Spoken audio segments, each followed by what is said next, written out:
A very good afternoon to one and all. Welcome to the second day of this global conference on multidisciplinary research, artificial intelligence, and sustainable development.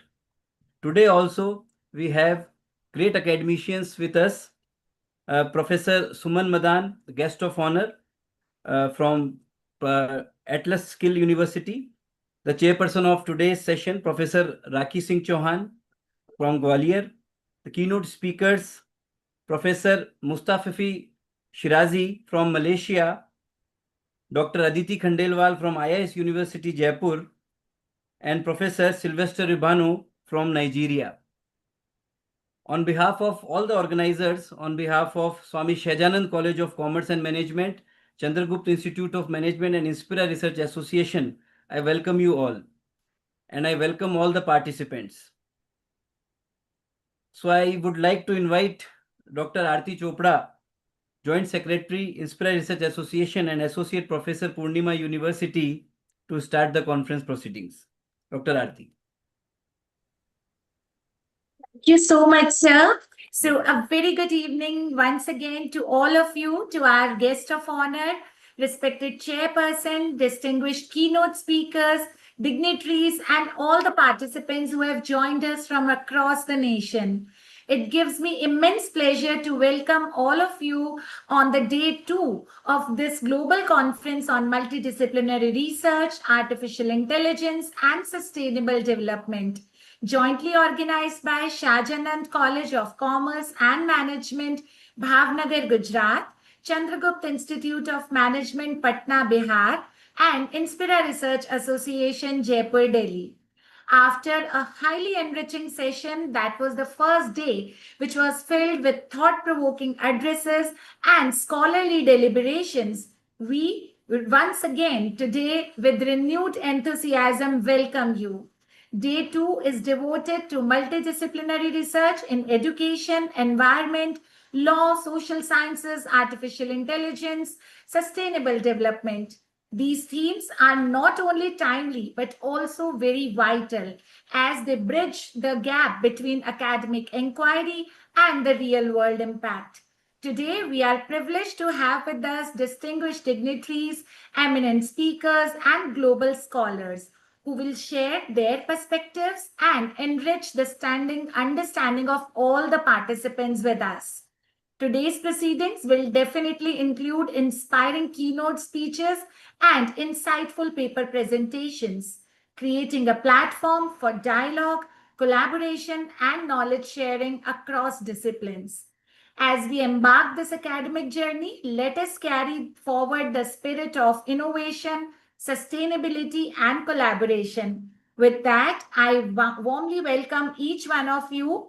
And to begin with, I warmly welcome our guest of honor for today's session, Professor Dr. Suman Madan. Professor Dr. Suman Madan is the professor at Atlas Skill University and IEEE senior member. She is also an experienced educator, author, and researcher. Before inviting ma'am for her address, I wish to tell something about ma'am. I wish to throw some light on her academic and research journey. Ma'am has over 27 years of experience in teaching and academic leadership. She has been associated with esteemed institutions affiliated with Delhi University and Guru Gobind Singh Indraprasth University.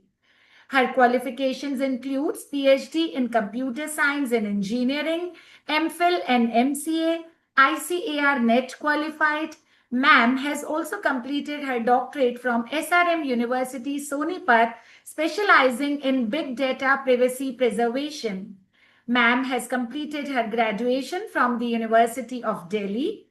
Her research interests span big data privacy preservations, the Internet of Things, high performance computing, artificial intelligence, and machine learning. Ma'am has an extensive publication record with more than 32 Scopus Index research papers. Ma'am has got authored 2 books with the titles Big Data Analytics and Trends in Generative AI. Ma'am has also authored books and chapters for IGNOU MCA students. Dr. Madan has been granted 7 patents also, including 2 Indian utility patents and 5 design patents in big data privacy and Internet of Things. Ma'am has received various awards like Best Paper Award in international conferences for her research on privacy algorithm design. Her research has been widely cited with over 400 citations and an H index of 11 and item index of 12. Ma'am has been the reviewer for prestigious journals. Also, ma'am is a certified member of AICTE and CDET certified high performing computer master trainer and also serves as an innovation ambassador under the Ministry of Education. Ma'am has been invited as the resource person, keynote person in various workshops and conferences. We are so glad and honored to have you here, ma'am. Such a rich CV you have. We welcome you with folded hand, ma'am. I'm sure with your address, our participants will be highly benefited. Dr. Suman Madan. Thank you so much, Dr. Aarti, for such wonderful words. It's really very nice to hear something about good, like after so much of experience. Thank you so much. Really honored. It's a big, big, big honor for me to be here with you all today. And in fact, to start with, I'll definitely like to express my sincere, heartfelt gratitude to Dr. Ravind Khan Modi and Dr. S.S. Modi for actually giving me this privilege of coming here as a guest of honor at this ceremony and second day of the global conference. In fact, I'm very, very happy to meet Dr. Fatima today, like just before the inauguration ceremony, and in fact, validatory ceremony. And it's really it's an honor. In fact, I am delighted to share this wonderful platform with such a brilliant minds which are who are coming from different areas, like different places of the world, in fact. And thank you to all the presenters and participants who have contributing so meaningfully in this conference. um, to start with, like, I'll say that one of the wonderful aspect about this conference has been its virtual format, right? That virtual format which has brought us together from different places, different countries, in fact, onto a common platform, right? So otherwise, it was very difficult when I was going through a number of research articles coming from Jaipur, other places, and ma'am itself is from different places, right? So it's a wonderful, wonderful platform. So it shows that actually how the technology, when it is used thoughtfully, can unite us while reducing the environmental footprint also of large gathering. And in many ways, the very medium of this event reflects the spirit of sustainability also, right? So in fact, over the last 2 days, this conference has seen more than a series of sessions, and it has been I am sure it has been a melting pot of ideas, perspectives, and insights, all connected by that common thread of sustainable development, right? So this theme actually resonates a lot with me, in fact, deeply with me, not only because it's the center of the global academic discussions, it's because I have actually lived this reality. In fact, I have actually observed this, and during my recent visits to London and various universities in London, in fact, I saw how sustainability is no longer confined to the environmental studies, which was the sometimes generally we feel this is the common factor that sustainability is related to environmental studies, but it has come become a cross multidisciplinary kind of mission nowadays, now shaping the research and teaching in engineering, you can say business, law, social sciences, all different fields coming together under that common platform of sustainable development. So seeing the same emphasis here in this conference affirms that we are part of global movement and shaping the future towards it. And since I said that I was going through the list of articles which are scheduled for presentation today, it was very clear that all the themes you are exploring today, that is varying from education to environment to law to social sciences, to applied sciences. All these fields are actually not separate silos, right? So they are coming together as a multidisciplinary whole. And each and every part is adding that strength to the other. So this is something which is very, very good. And the most, if you see as an innovation ambassador, I've seen that most of the meaningful solutions, they often emerge when disciplines intersect. When this different area or platform is explored properly in each and every field. So that is what this conference is doing, and it's a wonderful example of that particular approach. So I'm very glad that you have also highlighted here the artificial intelligence is part of this conference. And being a IEEE senior member, right, and a part of Atlas Skill Tech University in Mumbai, where AI is central to the vision. So what I feel is like I every day see that how AI is actually transforming our work culture, right? Starting from teaching to research to n number of things, it has transformed our lives a lot. And yes, but at the same time, AI is double-edged sword also, because it can either deepen the challenges associated, or it is going to help us to solve the things little faster. So yes, but I'm really very happy to see that there is the discussions which is going on in this conference. They are going to focus on harnessing AI responsibly, and to optimize the resources, and in fact, personalize education and drive inclusive innovation, which is required nowadays. And to be very frank, this is that area where my own research of privacy becomes particularly very, very important and relevant also. AI is going to be here for the longer duration of time, right? So as AI grows more powerful, so too the risk of individual rights and freedom is involved a lot. So responsible AI isn't just solving the global problems, it is also about ensuring that solutions respect privacy, they protect our data, and uphold the ethical standards. So that is very, very important aspect of it. And without trust, no innovation can truly serve humanity. That's what I feel like, right? So yes, at its core, sustainability is about looking beyond immediate results and focusing on long-term well-being of both people and the planet itself, the earth itself. And the research here, whatever is shared here, is going to shape this potential policy and inspire this innovation and a real impact in communities across the world. I just hope and I pray that this is going to happen. Before concluding further, I'll definitely like whosoever has presented the paper, they have discussed or contributed in any way, I'll say a big congratulations to you all for because whatever work you are doing and whatever work you are sharing here is going to make progress little possible also. So thank you so much, and it's a privilege for me to be part of this virtual gathering. And I just want to say that although the sessions on the screen are going to end here, but the journey of overall learning and the sharing and that collaboration, as Aarti has said, must continue beyond these digital windows, right?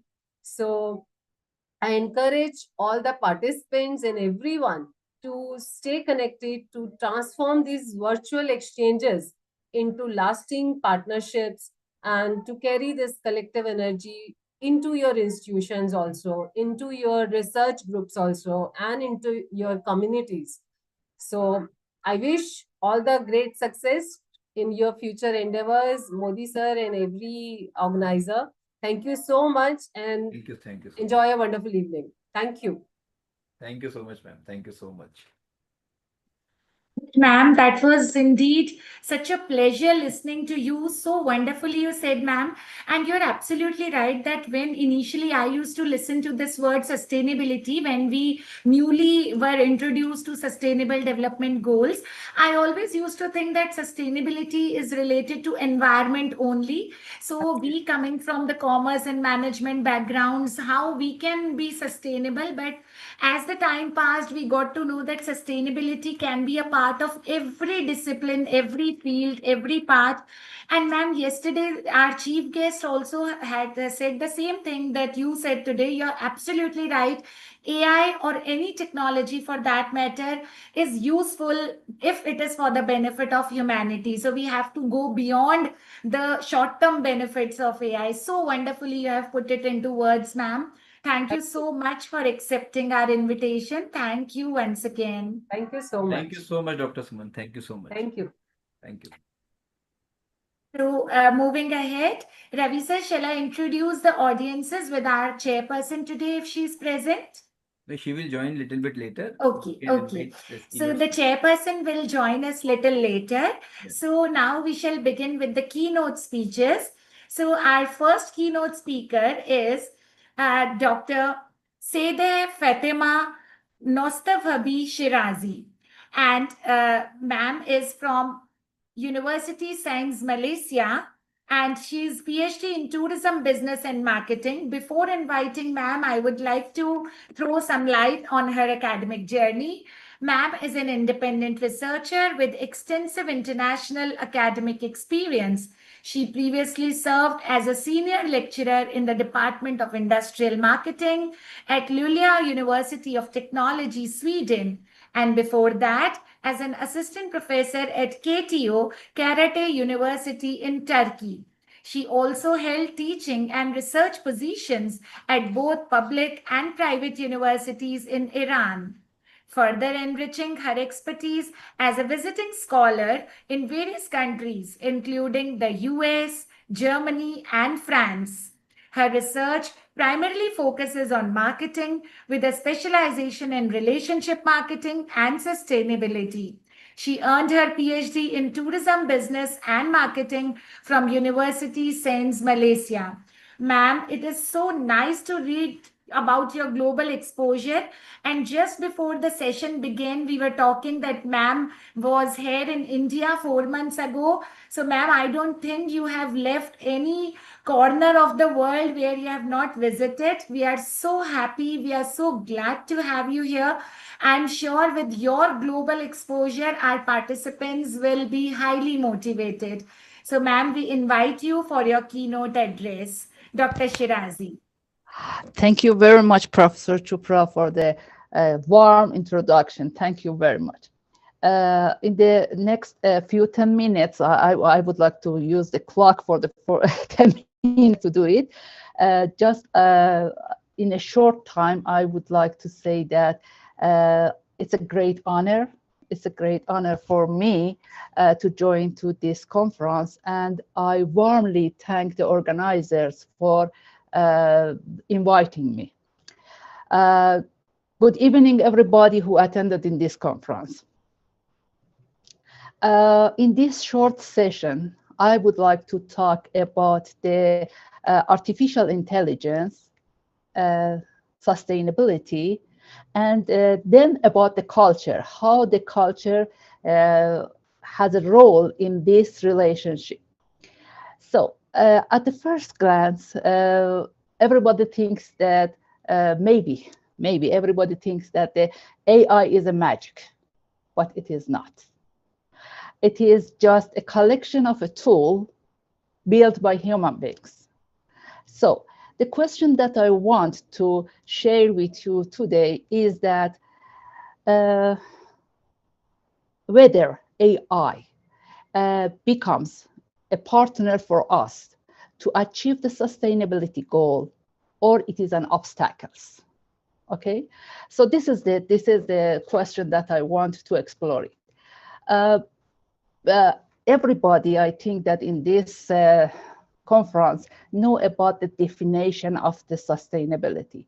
Just I would like to talk about the sustainability in business That means that refers to the strategies and practices that meet the needs of the firm and its stakeholder at the present time, okay, while protecting, sustaining, and enhancing the human and natural resources that will be needed in the future. So it is obvious for all of us. Many scholars, like Professor Madan, I think, believe that AI is a powerful tool that can accelerate sustainability if it is used responsibly. Okay, so let me talk about the three main points that I want to share my thoughts with you based on the researches have done by scholars. So AI has opportunities, brings some challenges and risks to us, and I would like just to outline some of the opportunities now.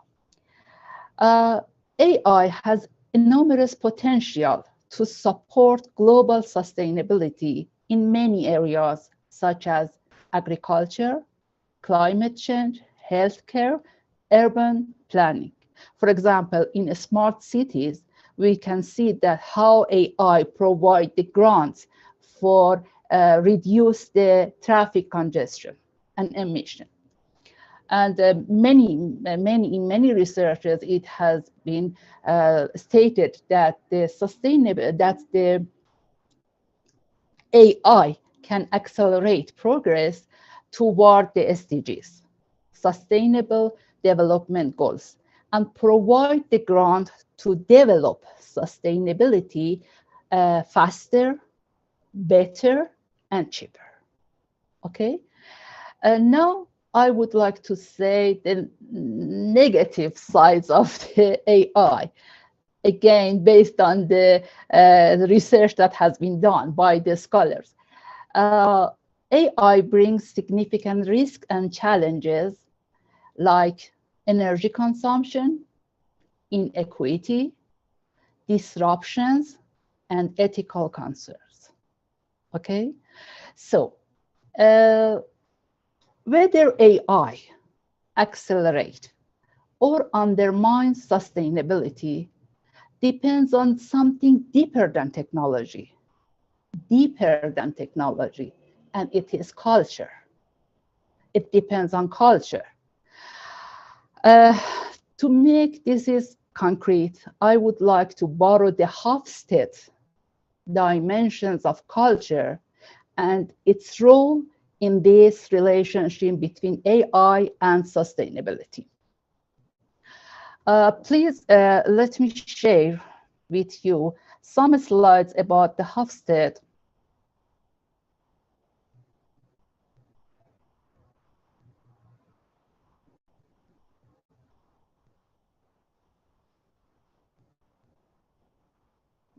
I don't know why I cannot share it.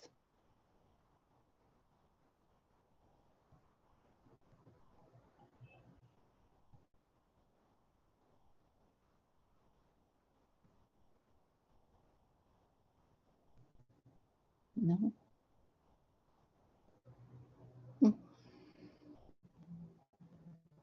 Sorry, I don't know why it doesn't share.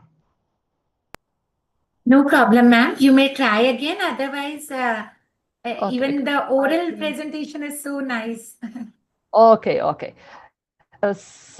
Oh, yes, ma'am. Now it is being shared. Yes, ma'am. It is there. The PowerPoint is shared? Yes, ma'am. We can see your screen now. No, it doesn't share. It's my email. It is the presentation, not it share? Yes, ma'am. Now Yes, it is we can there. see it We now. can see your slides now, ma'am. Okay. So just very quick, I should say that 6 dimensions that Hofstede identified for cultural diversity entire the world are individualism, masculinity, uncertainty avoidance, long-term orientation, indulgence, and power distance. Because of the shortage of time, I cannot explain each of them, but just I would like to point to the long-term orientation and short-term orientation with a recent example. You know all about the climate change and the strategies that USA changed in recent years. This is the political culture that affects the sustainability. Although although USA has a very very strong technologies and AIs. So we can see that how the political culture or culture of politicians affect the sustainability. Based on the Hofstede dimension, USA placed in the short-orientated countries. And in short-orientated countries, just think about the past and present and respect the traditions. Versus of the long-term orientation that they think about the future rewards. So just look at this slide. You can see that we have different cultures entire the world. For each of the dimensions, I bring the map from the Hofstede website. You can see that this cultural diversity can affect of using the AI. I wanted to talk very quickly because I couldn't share it on time. So why does culture matter? Because technology does not exist in a vacuum. It is shaped by the value norms and traditions of the societies that create and adopt it. Because in the Hofstede dimension, adopting of the change is one of the important things. So let me sum up this debate by some questions that we always ask, what can AI do for us? But alongside with this, we should be asked, what does our culture push AI to do for us and for our planet, and consider the sustainability? This is a very short speech because I had 8 to 10 minutes. I wish all the best of successes in your research, and I really thank you very much for providing this opportunity to be with you.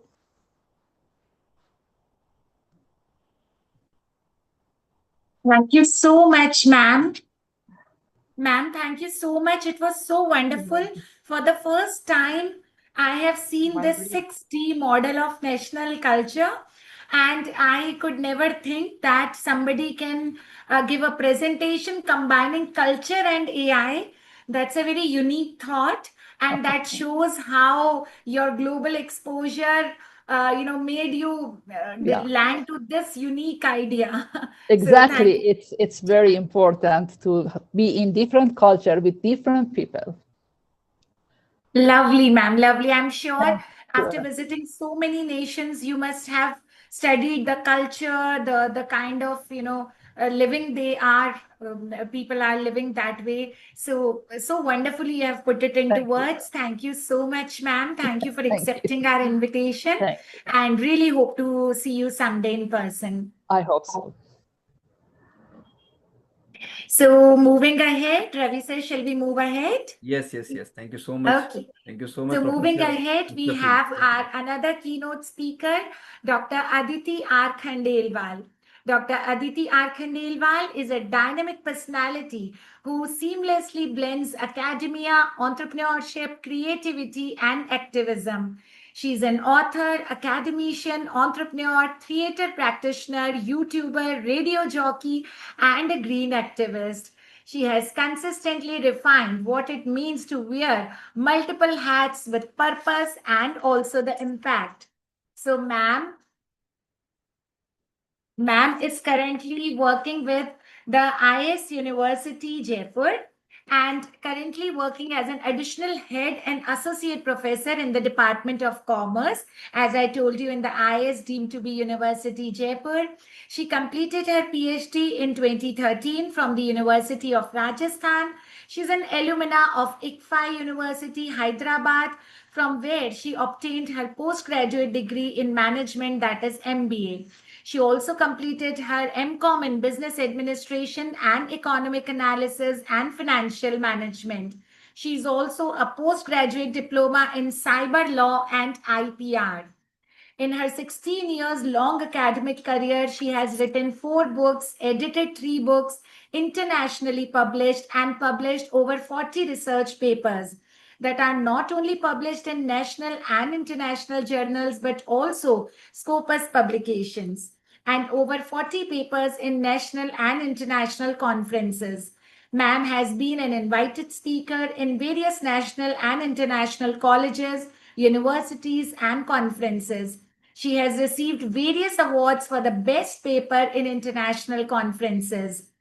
Ma'am currently serves as the third time vice president at 40 Women Wing, that is the founder member of Indian Women Network and a lifetime member of Kitchen Garden Association. Ma'am, your CV itself says that how dynamic and versatile you are. Ma'am's initiative Flora Frenzy promotes urban gardening and sustainable gifting, making her a recognized voice in green activism. Ma'am's contribution has been widely recognized with prestigious honors, including Youth Icon Award 2021, FM Legend Award 2021, Lockdown Entrepreneur Award 2020, and several accolades for research excellence, theater leadership, and entrepreneurship. With over 15 years in theatre, Dr. Khandelwal has organized 12 full-length plays, 80 workshops, and pioneered Rajasthan's only 3-tier theatre course. She has guided over 500 students in stage productions. Ma'am, you are amazing, you're wonderful, and you truly embody the spirit of innovation, empowerment, and cultural enrichment. Such a versatile CV it is. We welcome you, ma'am. Dr. Aditi R. Khandelwal for her keynote speech. We welcome you, ma'am. Thank you. Welcome, Thank you, ma'am. Aarti ma'am, for the wonderful introduction. And thank you, Ravi sir, for inviting me for the Welcome. Thank you conference. for joining, ma'am. Welcome. I'm really honored to be a part of such an august gathering wherein people from all over the world have come, and there would be so many paper presentations. Well, as now you know that I am a person who does a lot of things. And in all those aspects, I've realized that sustainability is not a standalone thing. Sustainability touches us everywhere, whether it is in our personal life, like because I'm all into gardening and sustainability. So I always carry my water bottle with me. So it starts from home, from yourself, and then it expands to all the other aspects of your life. I do tell my kids what to do, what not to do, to consume less, to consume as much as is required. Do not overconsume. So sustainability is everywhere, but I think still we do not understand the crux of sustainability, and we do not know how to imbibe sustainability in our lives. So as of now, for today's my keynote speech, I would like to take you through sustainability in marketing, because marketing is one of the subject that I have researched a lot in, and I also teach marketing. I've been teaching that for the longest period of time. I think I'll start with my PowerPoint presentation. I would like to share that.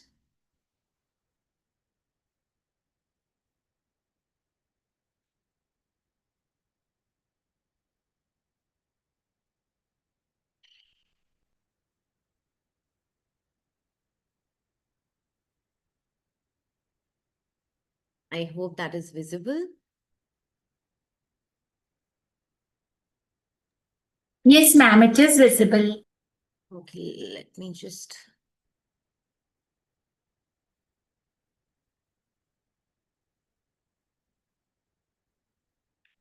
Oh, it has not happened. It's not going for slideshow. Okay.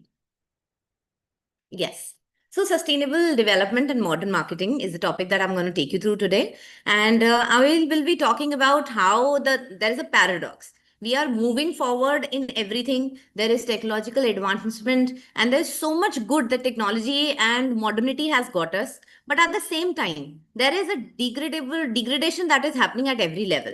So let's start with that. So technological innovation, globalization, and consumerism have created unprecedented growth for all of us and opportunities for economic growth and improved standard of living. But at the same time, it has also brought about accelerated environmental degradation, resource depletion, climate change, and growing inequalities in society. So we have all seen that we are sitting in the end of September, and still there is so much scorching heat every day that we are not able to step out. Even at 4:30 in the evening, it is so hot. So the technological advancement that we are getting, we are sitting over here or from all over the world, and we are talking to each other, we are sharing our opinions. So that is the good part. But then it is also getting us so many inequalities. There are people who are getting richer by the second, and there are people who are still, malnutritioned. So that's the problem that we are facing today. Growth without the younger generation, the people, there are now more and more they are able to understand how what is sustainability and what all we all can do to put our part into that. So growth without responsibility is no longer acceptable. The 21st century development must be sustainable. That is, it must meet the needs of the people without compromising the ability of the future generations to meet their own. So yes, we do have a lot of resources today, but probably in 15-20 years, we might not have all that. So sustainability is all about that today we go on consuming whatever we want to, but without a danger that our future generations might not have all those things that we have. So at the same time, marketing is a discipline that drives consumption, influences behavior, shapes societal aspirations, has also undergone the transformation. Earlier, it was all about simply selling the products that you had, but now it is much more than that. Whenever a person goes to the market and tries to buy a product, they do turn the product and see what is it made up of, what kind of packaging was used during packing it, who made it. So nowadays it has all about it has become more about how the product was made, who made it. So yes, you might have seen that a lot of products are sold through stories these days, because stories are very important. We see that in a lot of regional products, there are more and more exhibitions that are coming up with the artisans themselves. So the intermediaries are being done away with, and companies, brands, they are trying to reach up to the grassroots level so that the people who are actually making the product, they get their dues. Okay. So modern consumerism, but with responsibility. So today's consumer is not passive recipient of marketing messages. They are informed, empowered, and socially conscious, because like at a click speed, we can get hold of any product from anywhere in the world. That is why the people are more educated. At least in India, the maximum number of people that we have are the millennials, the people who are younger generation. They're more better educated than earlier, they're more connected, so they know about everything that is happening everywhere. So global trends reveal a growing trend of consumers, especially the younger generations, who try to see who want to know the kind of social responsibility that the companies are doing. So, for instance, a Nelson report revealed that nearly 73% of the global consumers are willing to pay more for the products which go for reduced environmental impact.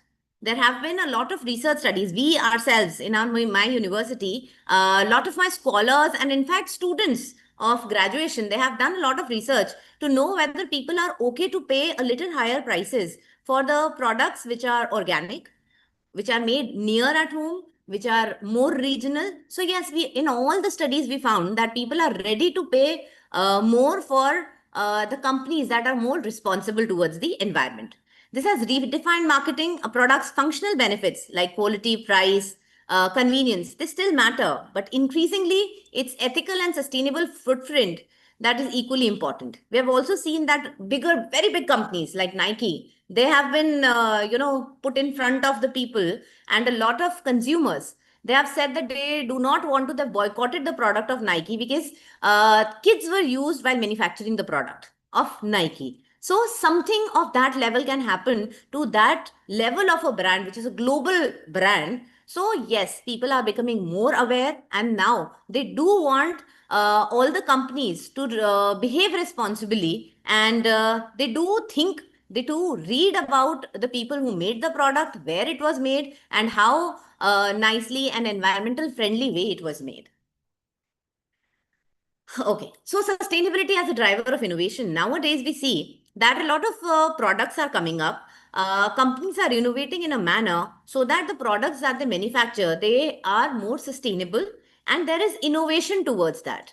You might have seen that plastic is banned in India for a very long period of time, but still we see plastic being made available in the market. But there is a change. The change is that the bigger brands are not going for the one-use, single-use plastic bags. It is only the unbranded people or the local brands who are going for that. So there is a shift.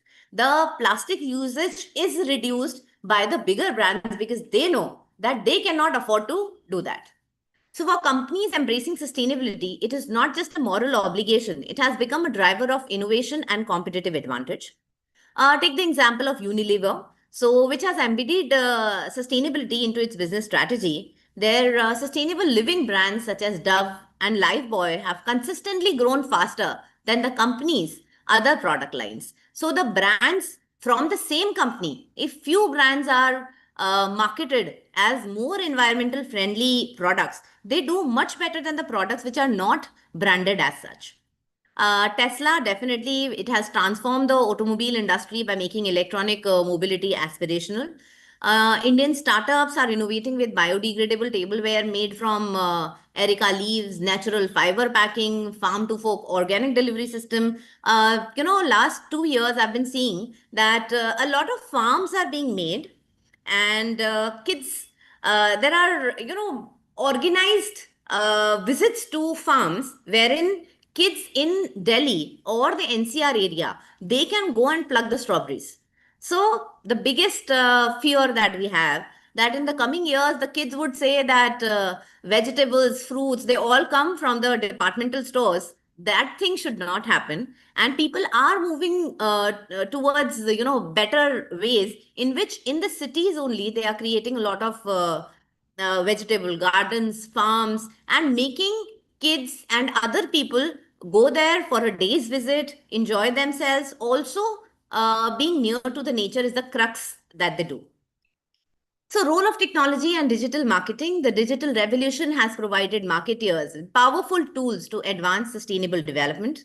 So, big data and AI, companies can now analyze consumer preferences, segment eco-conscious buyers, and personalize green product offerings. So, as soon as they get to know that there are a lot of people, a lot of consumers who are going towards more environmental friendly and sustainable products, they also try to make more and more of their products, their processes, environmental friendly and sustainable. Then social media storytelling. So a lot of regional brands, they do show that the people from the rural background, from regional background, women, they were, they were at the background, at the shell of making the product. So that's the kind of stories that are being applauded a lot in the market. So that is about digital marketing and role of technology. Then challenges in merging marketing and sustainability. Of course, at the heart of marketing lies consumerism. So at many levels, it leads to excessive consumption. But then marketing is also trying to be more sustainable in many ways. So first of all, affordability. Sustainable products often carry a higher price tag. So that is one of the challenge because it is innovation. Majorly nothing. See, with mass production comes the ways which are not sustainable. So when you start making something very, very sustainable, the input cost goes high, the production reduces. That is why the per unit cost increases. So that is one of the biggest challenge that is there while providing the sustainable products in the market. The other is greenwashing. Greenwashing has become a very, very prominent reason for the challenge which is there for marketing and sustainability, which is some companies exaggerate or falsify their sustainability claims. This erodes trust and makes consumers skeptical. So some people, they are not using any kind of sustainable ways, but they show themselves as if they are doing that. So in that way, the consumers, the customers, they feel very cheated and they do not trust other brands who are more sustainable. Behavioral inertia. Even when consumers are aware of sustainability issue, they may not always translate this awareness into action. I think this is the biggest problem. We all know at some level, because there is so much of buzz about the word sustainability now, though we do not understand it 100%, but we do understand at some level. But still we many times we just ignore this. We do use ACs all 24 hours in our homes. We do not walk even to half a kilometer or a kilometer's place. We do drive down to all those places. So that is one thing that we know that is not sustainable, but still we are not abiding by the rules of sustainability. So these challenges demand that modern marketing be not only persuasive but also educational, authentic, and innovative.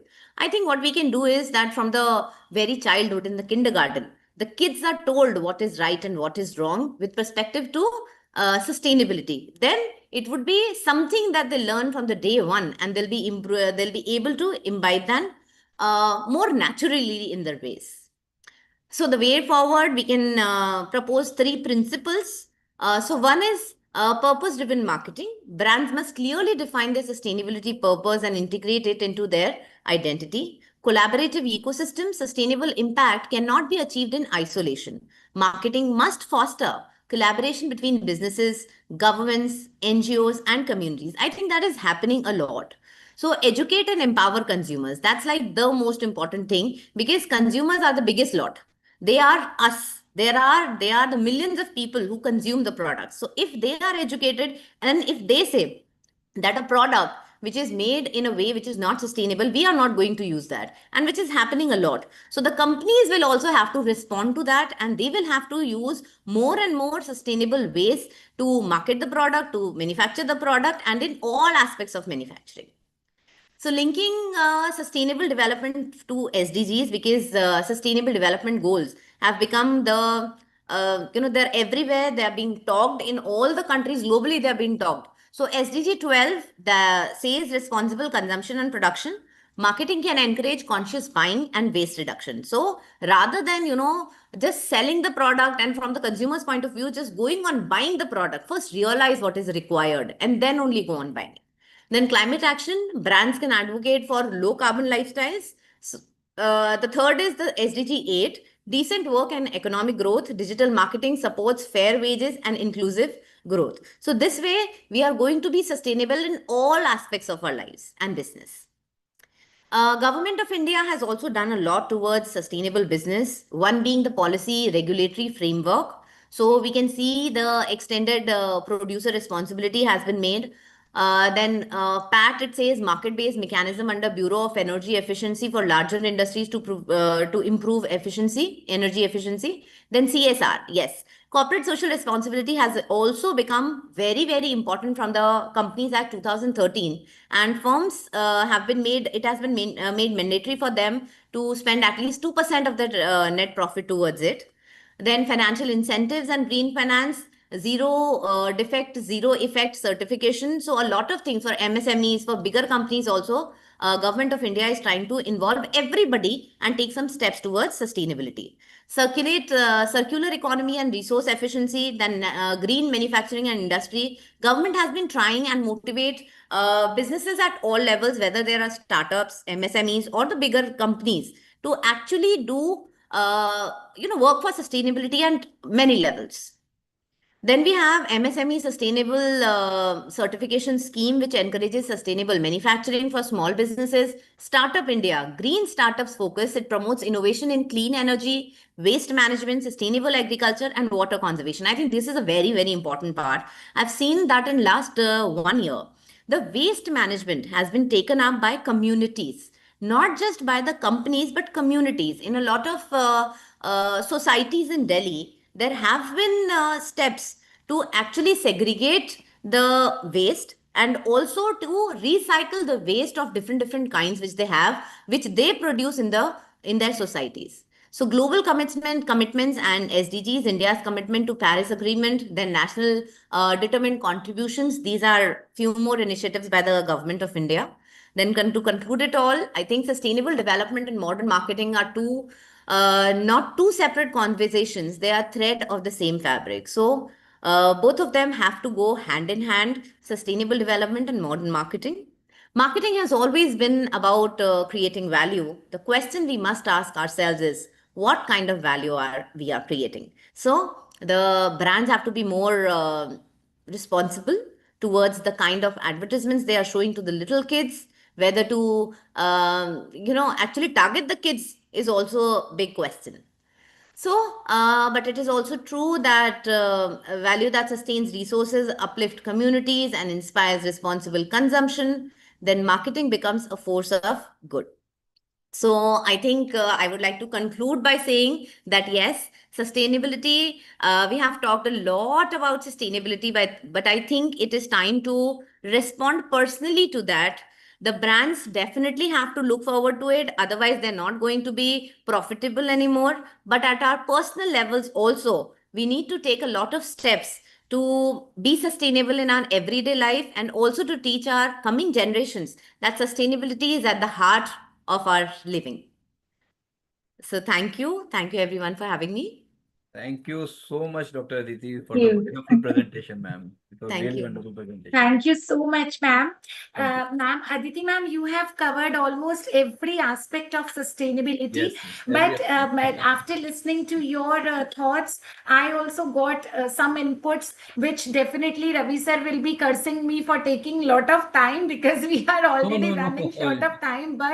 But ma'am, with your this thing, really with your informative, ma'am. It was really informative. very Thank you. informative. Thank you. And yes, ma'am. And ma'am, I have certain inputs. The way you have told about waste management, that not only corporates but communities are also coming forward for waste management. So I wish to tell you that I am also a member of one of the NGOs, and there one woman is there, and she runs Bartan Bank in Delhi NCR, so that whatever, like, we use the one time use plastics or disposable glasses, especially at the time of chabils, when we give water and sharbat to the passing by passengers. So she says that you take steel bartan from me, you use them, and then you return it back, so that the use of one time plastic, disposable plastics get reduced. So that is also one very humble and very nice step I see in waste management. Another thing is, as you run Flora Frenzy, that is such a wonderful thing. And I have also seen that wherever we go these days, in spite of giving us flowers, they give us garden trays or some Exactly. plants. And that makes my mother-in-law very happy because the garden is full of, the gifted planters now. So that's so wonderful. You're doing this along with your job. That's really commendable, ma'am. So thank you so much for talking about such wonderful aspects, such important aspects, and thank you so much for accepting our invitation to be the keynote speaker. Thank you, Thank ma'am. you. Thank you for so having much, me. Dr. Aditi. Thank you for sparing your time. Thank you so much. Thank you, ma'am. Yes, Dr. Aarti. Ravi said one of our keynote speakers will be joining in another 5-10 minutes. So We have Professor Raki here. oh yes, Vice wonderful. chairperson. Wonderful. We Vice have the chairperson. chairperson with us. Yeah. Okay. So you can Yes. invite. So we are fortunate enough to have our chairperson for today's session, Professor Rakhi Singh Chauhan. Good evening, ma'am. Good So evening, ma'am. before inviting ma'am for her chairperson's address, I wish to tell something about ma'am. Professor Dr. Rakhi Singh Chauhan is a principal, Department of Law, Prestige Institute of Management and Research, Gwalior. Prior to this, she was the professor and director, Chandigarh Law College, Mohali, and MET University, Gwalior. Dr. Rakhi Singh brings a unique blend of expertise to the table, with a rich background compassing both advocacy and teaching in the field of law. Dr. Rakhi is a distinguished figure in legal community and has garnered numerous accolades throughout her illustrious career. She is a gold medalist in LLB and a doctorate in law. She started her career with advocacy. She practiced in high courts, consumer commissions, debt recovery tribunal for 14 years, and after that she joined academics. In academics also, she has set records by getting number of awards for her outstanding contribution in the field of education and legal aid. Ma'am has received the award of Best Faculty by Dainik Bhaskar Group, by K&K Law College, Ratlam. She has been awarded as the most influential woman of Madhya Pradesh by Bridge Bhumi Foundation, the mentor of which is Mrs. Hema Malini, a well-known actress and a member of parliament and a dancer. Recently, on Teachers' Day, she has been awarded by Asian Education Award for her contribution to education and society. She's been also awarded by Sri Aurobindo Society as the Teachers Innovation Award and many more such awards. Dr. Rakhi is featured in the coffee table book of Indian National Bar Association, where top 100 women of India were awarded as the phenomenal she. And featured in the magazine, she is recognized as the Super 30 Women of Gwalior by Gunj 90.8. Dr. Rakhi is an editor-in-chief and member of editorial board and chief editor of national and international journals. She is also the member of advisory board of many reputed organizations. She is also a trained mediator from State Legal Services Authority, Madhya Pradesh. Dr. Rakhi published a number of articles in leading newspapers. She has published in UGC and Scopus Index journals too. Ma'am is very friendly and very warm with the students, and her popularity among the students is highly significant. During her student life, she was declared as the best cadet of NCC, and she is also a national level athlete. Her multidimensional talents is apparent in her personality. So today we are so fortunate that we have the personalities who are so multidimensional and so versatile, and they have proven that, you know, if woman wants, she can actually break all the glass ceilings and all the stereotypes. So we welcome you, ma'am, and you are there with us for a long time because the paper presenters will come, but we request you to just tell something to our paper presenters and to give your chairperson's address. Professor Rakhi Welcome, Singh. Professor Rakhi. Welcome. Thank you, Dr. Modi. Thank you so much for inviting me here. Thank you, It's our Dr. pleasure. Aarti. Pleasure. So, the previous speaker has given quite a nice inputs on sustainable development goals, and she has covered almost all the key areas. So, I think it would be better for me to speak only for the researchers. What are they going to present, and what should be the key points for them, right? So, let the presenters be very specific on what their research objectives are, how they will come on conclusion, and what their recommendations are. That would be sufficient for me to understand what are they going to present. What is the importance of research paper carries the importance. You know, nowadays when we have artificial intelligence with us, it is not difficult at all to write any research paper. On our fingers we have all the knowledge, all the facts, whatever we want, right? But how are we applying the mind to get a real knowledge out of it, and a real finding out of it is important. There is nothing wrong in using artificial intelligence, but how to use it and how to use it with your wisdom is important.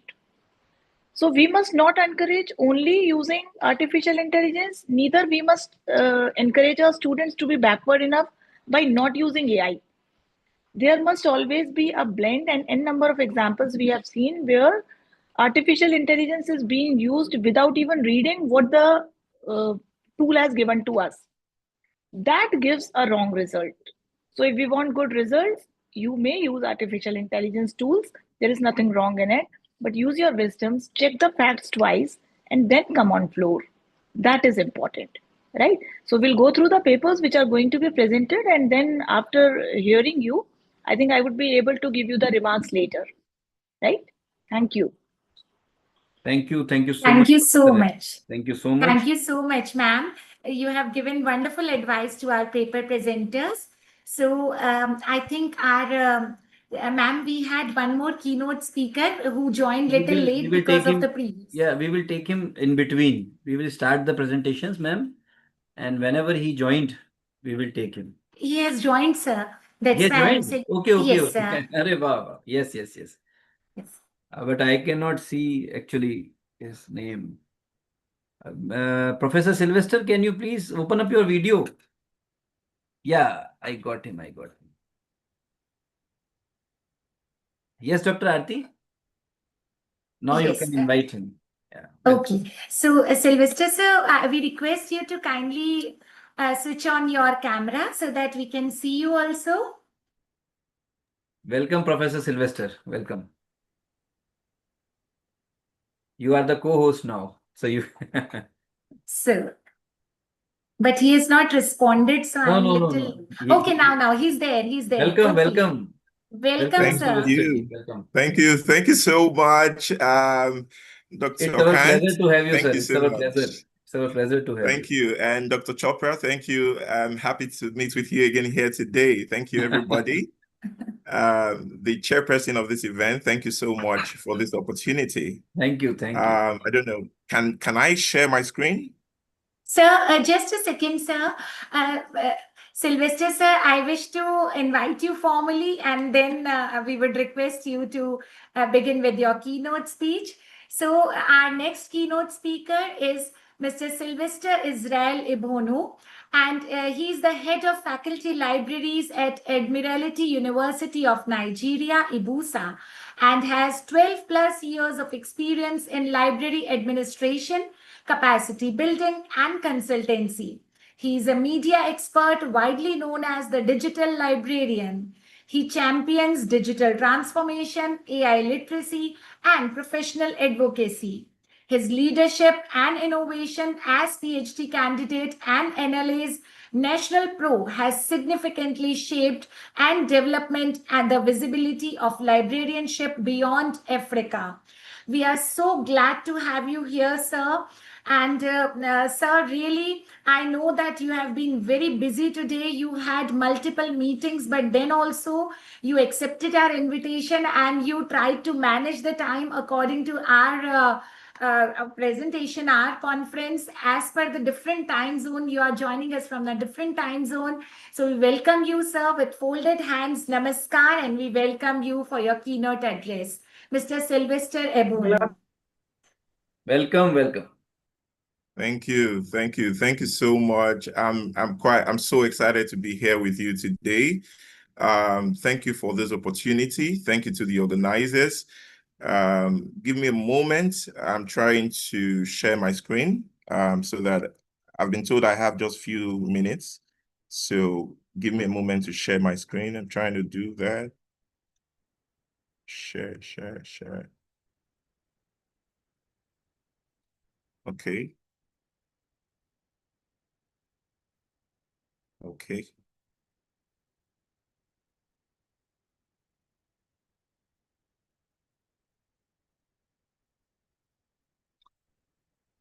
Please, can you see my screen? Yes, sir. We can see your screen with your AI avatar also. Okay. Okay.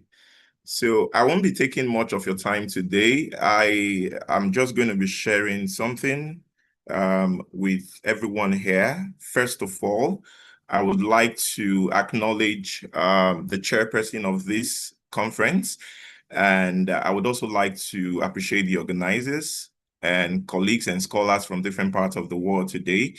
I bring greetings from my university, Admiralty University of Nigeria. It's a fast-growing university in Africa. And I must also say thank you to Dr. Chopra and Professor Modi for this opportunity to speak on a topic that is passionate to me as a keynote address. I know there's been other keynote speakers, but I'd like to draw our attention to something because this is a multidisciplinary research conference. And I would like to draw our attention to some set of professionals who are at the middle of what we do as researchers. And the topic is guardians of knowledge, librarians, at the heart of AI and sustainability. Please pardon me, this is an error in this topic. I'm going to edit this topic shortly. The topic is guardians of knowledge, librarians at the heart. Librarians are the heart of AI and sustainability. Thank you very much. Now, why you see that the topic was showing something else before, that's because I had delivered similar topic at an international symposium hosted by the University of Dubai and Skyline University. Now, I would like to bring to our attention the new reality of synthetic media and artificial intelligence. I would like for us to think about what the world is turning into. Few days ago, during my interaction with Nigerian university librarians, I shared with them that a particular collage of different case studies of the dilemma we have to face as academics. Now, you find a lot of people are beginning to make a caricature out of research, where you find a PhD student using AI to write an entire work and defending that work as though they had presented the entire idea.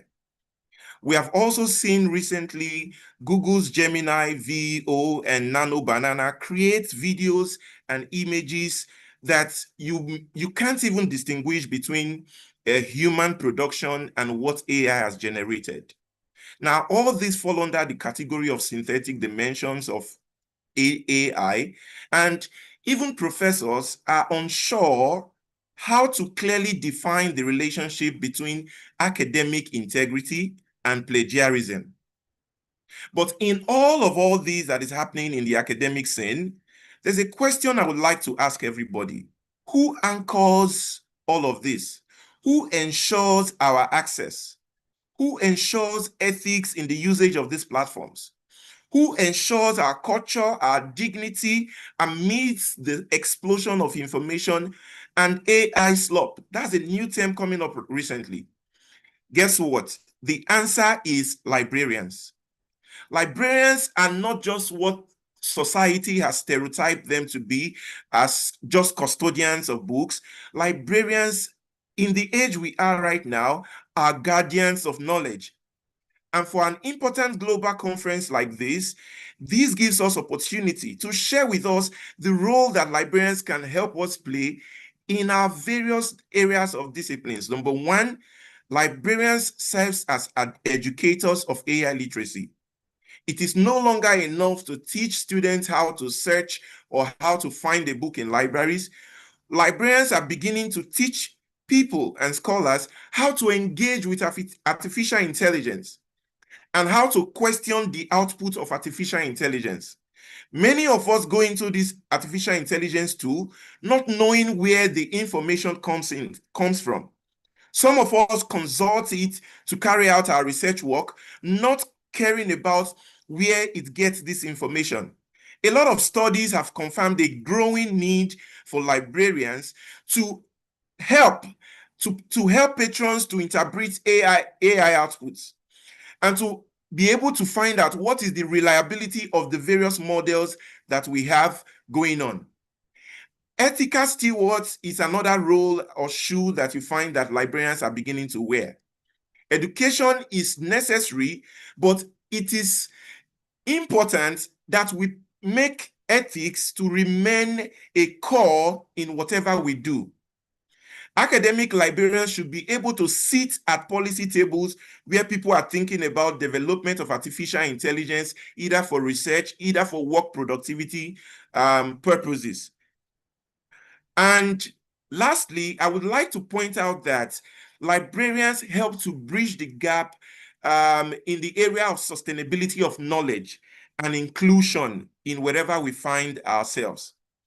Sustainable development, I heard the chairman said recently, sustainable development depends on inclusive access. If we are talking about sustainability, then we are talking about inclusivity. And who are those people who provide access to this information? Who are those people who provide equitable knowledge systems?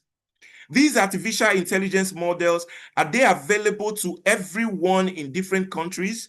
Are there biases that silences the voice of people in India or people in Africa? These are areas that we as academics, as scholars, should be looking at beyond the possibilities and powers of artificial intelligence.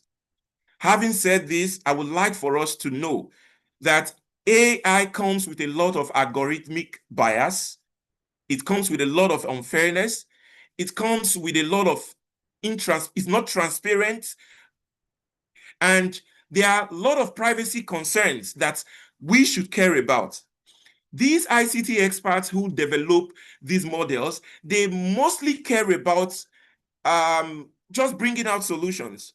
But librarians care about privacy concerns, about ethics, about our culture, about openness and where these information are gotten from.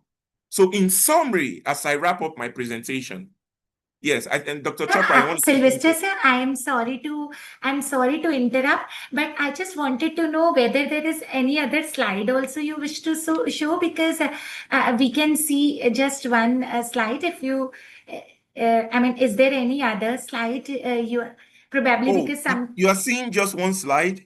Okay. I'm so sorry to interrupt, because I thought that there must be some other slide which you want to Oh show. my goodness. That's why I I'm interrupted. sorry. I'm so Yeah. sorry.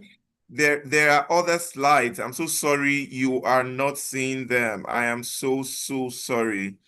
I'm so sorry. And I know my No, time is rather I up. am sorry. I should have told you earlier, but then I thought I should not disturb you. I'm so sorry. Yeah, I'm so sorry. Thank you. No, Thank you but for that. we can still see. I can. You can just scroll through and we can just see, because you spoke so well that we got to know everything. Okay. All right. Thank you. So I was just wrapping up my presentation because I know you gave me just about 6-7 minutes or so. So I do not want to eat deep into your program. So I'm wrapping up. I believe you can see what's on the screen right now, what we should do going forward. Do you see that? Yes, sir. Yes, sir. Okay.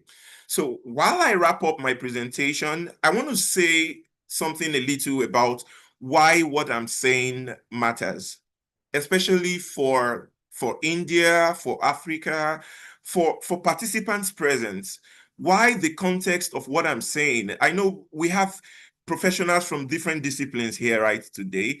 So I couldn't have been talking about marketing. I couldn't have been talking about science. So as a librarian, I had to take this position to speak from this light about the ethics and about the role that libraries play in all this. So why does it matter? In the context of what I'm sharing,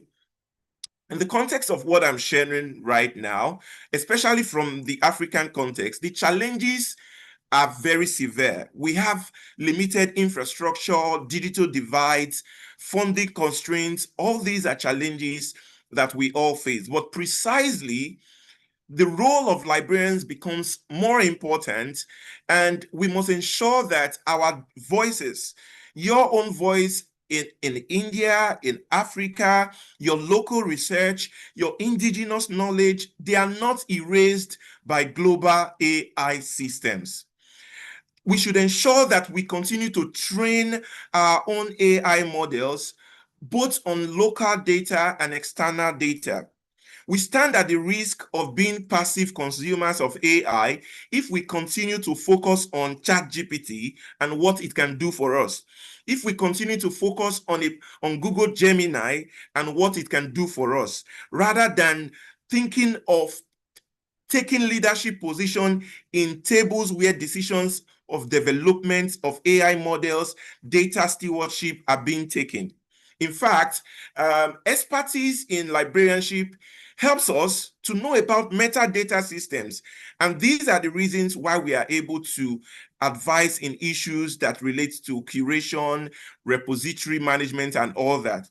So the call to action that I would like to give as I drop the microphone here is what we see now on the screen. That As professionals that are here, Dr. Chopra, I believe you are in the business management sector, and others may be in marketing, others may be in public relations, whatever field you find yourself. Invite librarians to gatherings like this. Invite librarians to AI governance committees. Invite librarians to research design teams, institutional policy boards. Okay? Invest in capacity building. Wherever you have staff, could it even administrative staff, train them in AI, train them in data analytics, train them in data ethics as well, and allocate appropriate infrastructure. And number 3, there you will see that I said build cross-disciplinary partnerships. Team up with librarians, with computer scientists to help you build solutions that are custom to your indigenous problems. And finally, think about publicity in a different dimension. When your library audits and share ethical, by this, I mean that you should share ethical guidelines and case studies and your success stories. This transparency is what we need in the world of AI today. And as I wrap up, I want to say a very big thank you to the organizers of this global conference for giving me the opportunity to share my thoughts in this event. So the bottom line is this: do not relegate librarians. Try to endeavor to bring them on board, because librarians are trained experts in the area of AI literacy, AI ethics, data privacy, etc. So in conclusion, my closing text is just what you find on the screen, that no matter what developments that will come in the future that we intend to use in academics or in our administrative purpose, I believe that the future of knowledge still has a human heart in it. And as the guardians of knowledge, those hearts are librarians to protect. So once again, thank you so much for this opportunity, and do have a very fruitful conference. Thank you. Thank you. Thank you so much, Mr. Sylvester. Yeah. Thank you so much, Mr. Sylvester Ebonu. Thank you so much. You're absolutely right that librarians are not only the custodians of books, but also the custodians of knowledge. Because as a faculty, we expect, when we go to the library, we expect that the librarian must know about every field, about every discipline. We are confined only to one discipline, but we always feel that librarian must know everything. And I would like to tell you, Mr. Sylvester, that the university where Professor Ravikant Modi teaches, they also have one of the finest libraries of Rajasthan, India. And we are coming up with one book also, an edited book on the library science. And we would like you to contribute your book chapter also for that book.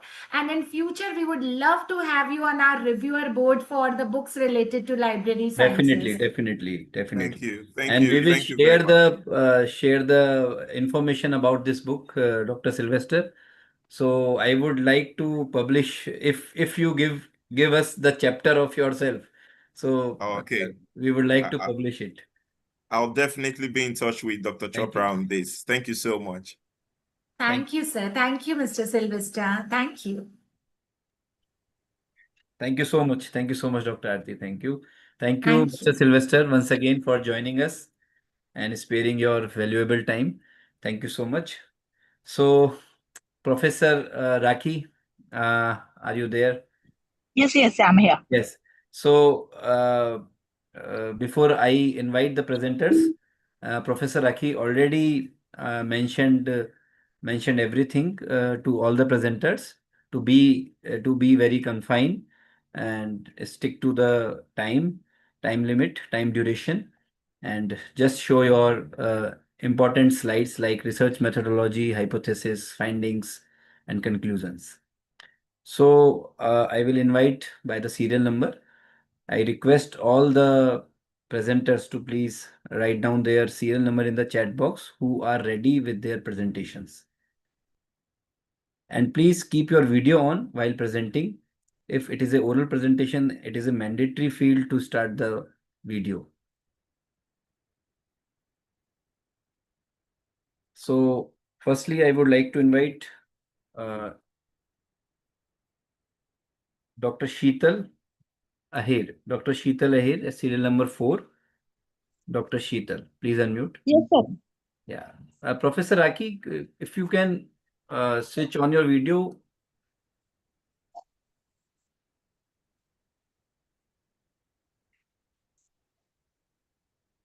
You are muted, ma'am. Professor Aki, you are muted. Yes, ma'am. Yes, I am here. Okay. My network, if will not permit me, then I put off the camera. But I'm listening you all, and I'll ask the questions. But now you have to handle the session. Yes, I'll handle it. Don't worry. Okay. I'll handle it.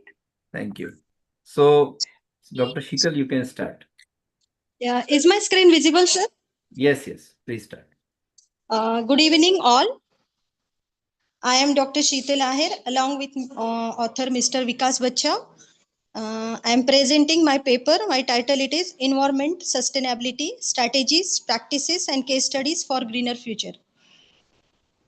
So environment sustainability is no longer just an academic concept. It has become a survival strategy for 21st century. So my objective of this research, it is to explore sustainable strategies, practices in reducing environmental impact. So we know that India is becoming the populous country. One of the fastest developing economics, faces unique challenges, but at the same time, India has also emerged as a laboratory of innovative solutions, blending policy, reforms, community participation, education, and technology. So in this presentation, I will highlight strategies and practices being implemented. So let's begin with the concept. So environmental sustainability means refers to responsible interaction with the environment.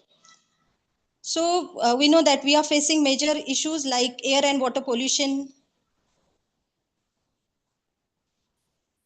climate related disaster like floods, droughts and heat waves, soil degradation, deforestation, reducing biodiversity, accumulation of urban and industrial waste.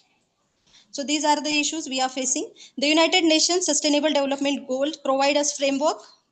Goals like clean water, sanitation, affordable and clean energy, sustainable cities, responsible consumption, climate action, and life on land are particularly important for India. So for this, India has had strong environmental legislation since 1917 and 80, including Air Act, Water Act, and Environmental Protection Act. But laws are alone are not enough. Enforcement and monitoring are critical. So the National Action Plan on Climate Change, which is launched in 2008, is a milestone. It has created 8 missions, including National Solar Mission, Energy Efficiency Mission, and Water Mission. So for this, to overcome these challenges, we have technological innovations. So technology is the key driver of sustainability. In the field of renewable energy, India has become global leader. Massive projects we are doing, that is Pavaganda Solar Park in Karnataka are the examples. Then in agriculture, technology is helping reduce resource waste, that is smart farming with IoT sensors, drip irrigation system, climate resilient crop varieties are being used in states like basically in Maharashtra and Punjab. So we have smart agriculture solutions. Then urban waste is another major problem. Cities like Indore, Bangalore have successfully set up waste to energy plants, converting this garbage into electricity and reducing landfill use. The next important step, it is community and education. So community participation is the heart of sustainability. Across India, communities have preserved biodiversity by maintaining the sacred groves. So sacred groves means small patches of forest dedicated to deities. In state of Maharashtra and Meghalaya, these traditions continue to protect ecosystem. One of the example, it is Ralegaon Siddhi model of Maharashtra, pioneered by Anna Hazare, is the classic example of community-led water harvesting, which transform a drought-prone village into self-sufficient one.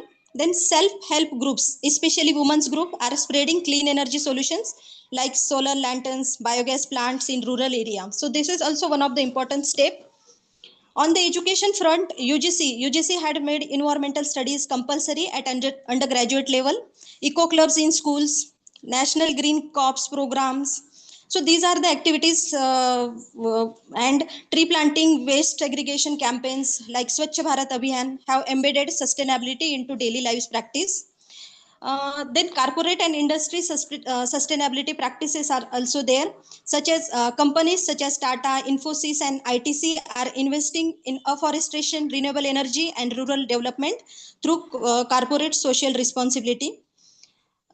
And some case studies are, let us now, I share these powerful case studies like Namami Gange, which is launched in 2014, which is the flagship mission to clean and rejuvenate the Ganga river.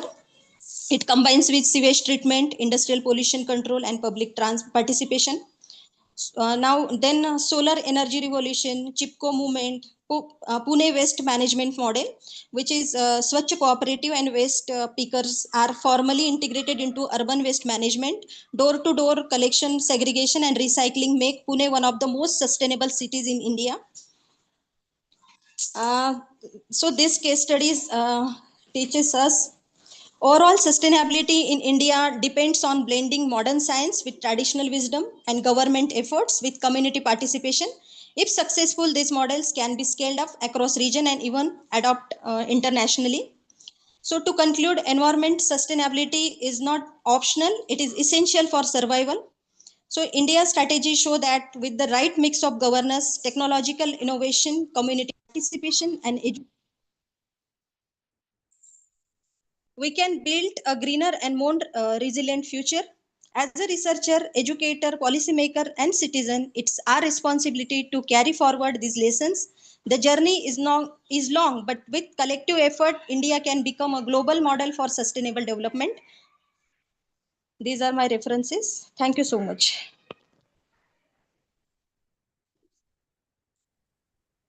Miss Sheetal, Dr. Sheetal, I am audible to you? Hello? Hello, Dr. Sheetal, am I audible to you? Dr. Sheetal, please Yes, unmute. ma'am. Yes, ma'am. Yeah.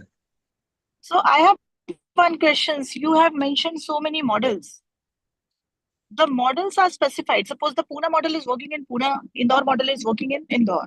So the cities who have adopted such models are getting cleaner day by day, but there are places which are not adopting any model and neither the government is concerned for that. So what is your opinion to bring such models in the places where they have adopted nothing for the cleanliness and environmental protection?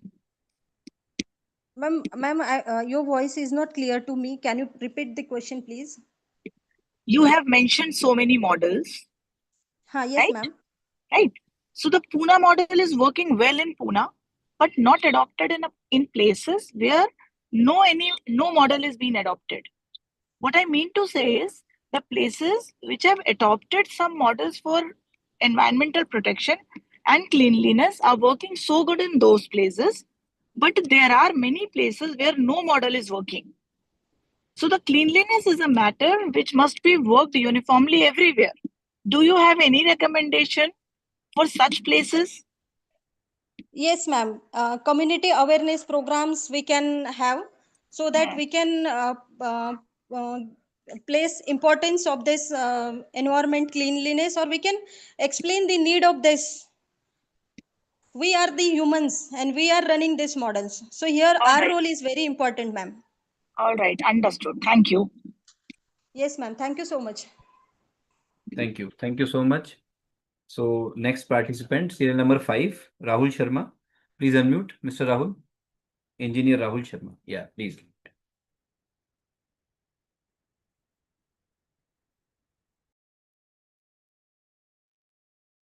Ji, Namaskar.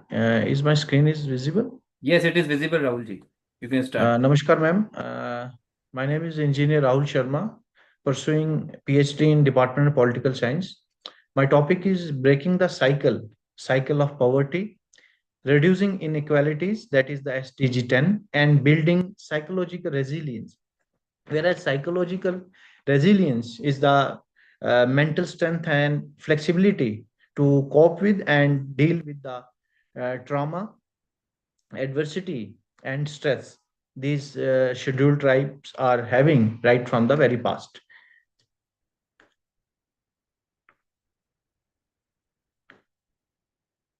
In the overview, I have the objective, methodology, key finding, conclusion, and the recommendations.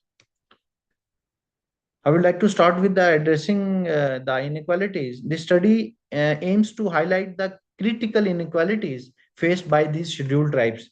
These scheduled tribes are the marginalized people. As per 2011 census, they were like 8.6%, nearly about 10.4 crores as per 2011 census. And I have taken into consideration the Jammu and Kashmir, in which, as per 2011 census, the count was 11 lakh and 19,000. The study aims to highlight the critical inequalities faced by scheduled tribes in Pir Panjal, emphasizing the need for psychological resilience, which I have just explained, to foster sustainable development and social equity.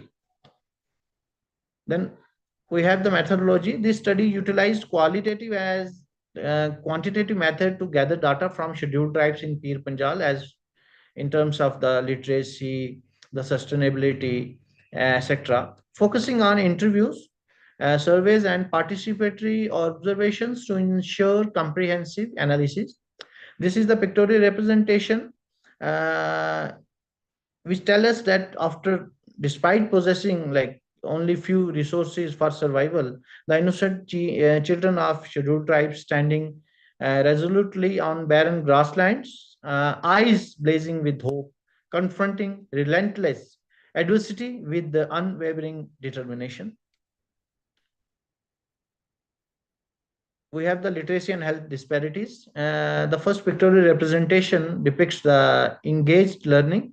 The children's in remote rural areas. I would like to mention that 90% of the scheduled tribes are living in rural areas, and only 10% of the scheduled tribes are living in the urban areas. So the first pictorial representation represents the engagement of learning and children in rural remote areas striving for educational attainment. The second one is the access to healthcare.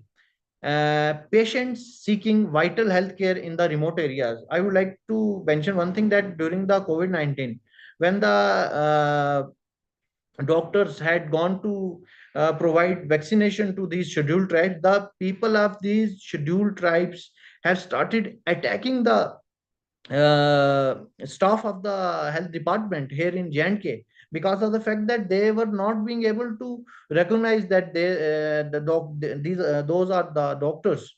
And the third one is the empowered education using the EMRS, where EMRS stands for Eklave Model Residential Schools, which is an initiative initiated by the government of India in 1997-98, but it took literally 20 years for them to realize the importance of providing the quality education to these marginalized communities. And recently in the year 2020, they have literally set up these EMRS. As of India, if I talk of India, there are 728 EMRS, and in J&K, specifically speaking, there are only 6 EMRS. And in one EMRS, there are like 240 capacity of 240 students. So you can just imagine that in 6 EMRS, and in Jammu division, there are 3 EMRS. So how they are going to benefit, like provide the quality education to those lakhs of students with the help of this scheme only. Then we have that gender barriers and women-led initiatives. The Jammu and Kashmir State Rural Livelihood Mission, JKSRLM, UMEED. This state mission organizes women from rural households into self-help groups to enhance their existing livelihoods and achieve financial independence. The second one is the skill development programs. Various government and NGO programs provide vocational training to ST women, scheduled tribes women, in skills such as weaving, handicraft, and the agriculture. Adivasi Mahila Sashактikaran Yojana, an exclusive scheme under the National Scheduled Caste and Scheduled Tribe Finance and Development Corporation, NSTFDC, to empower tribal women, often providing loans for income generating activities. The fourth one is the microcredit and financial support.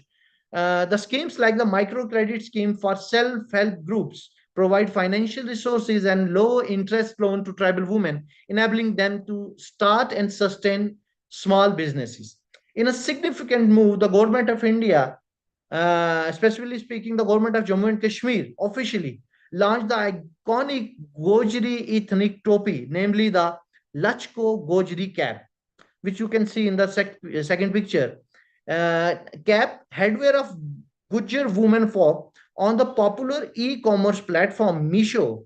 It will definitely open new economic avenues for local artisans, thus enabling them to sustain, to enhance their sustainability and livelihood, and showcase the region's rich cultural heritage at national and international level. Then we have the traditional knowledge, the importance and resource management. The key aspects, the first one is the medicinal knowledge. Tribals in remote areas utilize traditional knowledge of wild herbs for treating various ailments, and it's a necessity given their limited access to modern medical facilities. The second one is the agro-pastoralism. Pastoralism, these scheduled tribes are called pastoral people. The indigenous communities engage in pastoralism, relying on livestock like sheep, goats, and yak, with Gujars and Bakarwal being prominent figures in this nomadic lifestyle. Livestock provide essential manure for soil fertility, and agriculture residues serve as crucial fodder, demonstrating a symbolic relationship with natural resources. The third one is the agriculture. Traditional agriculture is adapted to the unique Himalayan environment, with efforts toward alternative practices like greenhouse farming and the cultivation of high value cash crops such as barley and sea buckthorn, which is also known as lay berry, to enhance livelihood options. We have the handicrafts and industry, the Pashmina wool. The Pashmina wool industry is a prime example of traditional economic resource management, as local communities domestically raise Changra goats and produce Pashmina. Shatos is the most precious woolen fabric, which is vital for the regional economy. Then we have the water accessibility as the three pictorial representations. The water resources in the remote area of Pir Panjal hampering the SDG 6, which is the clean water and sanitation. The first two pictorial representations, they are simply representing the visuals of water sources in the remote areas of the Pir Panjal region, where women have gone to fetch water from the water source. And the third pictorial representation, it says the visuals of an innocent child washing household utensils in the remote areas from the only tap available for the society. Then we have the percentage of scheduled tribe literacy improvement. The literacy rate for scheduled tribes in Jammu and Kashmir significantly improved from 37.5 in 2001 to 50.6 in 2011, a jump of 13.1 percentage points. Although the literacy rate in as per 2011 was 73% for the entire India. As far as clean water resources is concerned, 39% of the Jammu and Kashmir scheduled tribe population have satisfactory access to clean water. It means that 61% of the Jammu and Kashmir scheduled tribes have unsatisfactory access to clean water. Then we have the conclusion. Despite some progress, enriched inequalities hinder the full participation of Pir Panjal scheduled tribes in mainstream development because of the social barrier, because of the cultural barrier. Building psychological resilience through nurturing hope, agency, and community solidarity is as critical as material empowerment. Locally tailored cross-sectoral strategies that promote inclusion, aims for the inclusive involvement, and recognize indigenous strength are vital to break the cycles of disadvantage and ensuring that SDG 10 Mr. Rahul, you are exceeding the time of presentation. So, ma'am, I will compile, ma'am. And sustain empowerment as are achieved for every subgroup in the Pir Panjal. Then I have the recommendation: in order to uplift the scheduled tribe, it is important to go beyond just providing material aid. Building hope, confidence, and a strong sense of community is just as essential. Development efforts should be designed with a deep understanding of the local culture and challenges, involving the community in right. every step and All right, recognizing the Mr. human Rahul, strength. I have one question if you can answer. So you Yes, have ma'am. mentioned that you have given a quantitative data as well. So Yes, what ma'am. was the mode of collecting quantitative data? Ma'am, the mode of collecting the quantitative data is the 2011 census, where I have taken the literacy reports, and I have also consulted the Ministry of Tribal Affairs, Government of Jammu and Kashmir. All right. So whether it is your primary data or you have used only the secondary data? Ma'am, I have used the secondary data. The primary data I have also taken as per the resilience is concerned. I have taken the resilience of the students. This I want to know. How have you collected the primary data? Ma'am, using a questionnaire. Questionnaire. How much questionnaire? Number? Sorry, ma'am. What was the number of respondents? Ma'am, the number of respondents was 240. 60 students in a class in a EMRS in district Rajouri. There were 4 class from 6 to 9. The total sum was 240. How have you? All right. How then have you analyzed this data? Using SPSS, ma'am. Directly through SPSS, no formula, no test, no, ma'am. no test applied. All right. Thank you so much. Thank you. Thank you so much. Thank you. Thank you so much. Serial number 10, Miss C. Saranya, Assistant Professor from Tamil Nadu. Yes, Saranya ji, please unmute. Yes, sir. Yeah, you can start. Good evening, everyone. I'll share my screen.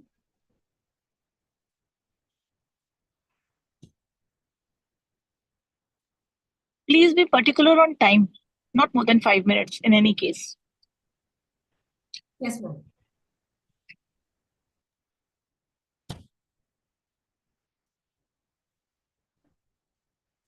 My topic is happiness quotient in women and cultural sustainability.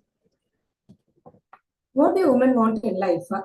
If this question is asked to women in different stages, such as girl, adolescent, adult, middle, and the responses may vary according to their age and ambience. In short, they want a life majorly dominated by the experience of positive emotions. But when it comes to the career growth, financial security, and recognition, they achieve success and achievement. When it comes to the simple pleasures, meaningful relationship, and contentment, it is happiness and joy. And when it comes to the contributing to a greater cause, pursuing passions, and making a difference, it is purpose and meaningful. So the ultimate goal is derive satisfaction, feel good, seek meaning and purpose.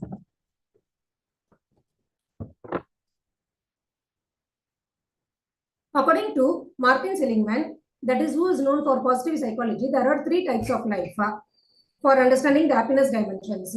They are pleasant life, which is subjective well-being, good life, which is psychological well-being, and meaningful life. The subjective, in a pleasant life, a person derives pleasure by fulfilling their individual needs. In good life, a person derives pleasure by using their strength and skills. In meaningful life, a person derives pleasure by contributing to others by devoting to a greater cause.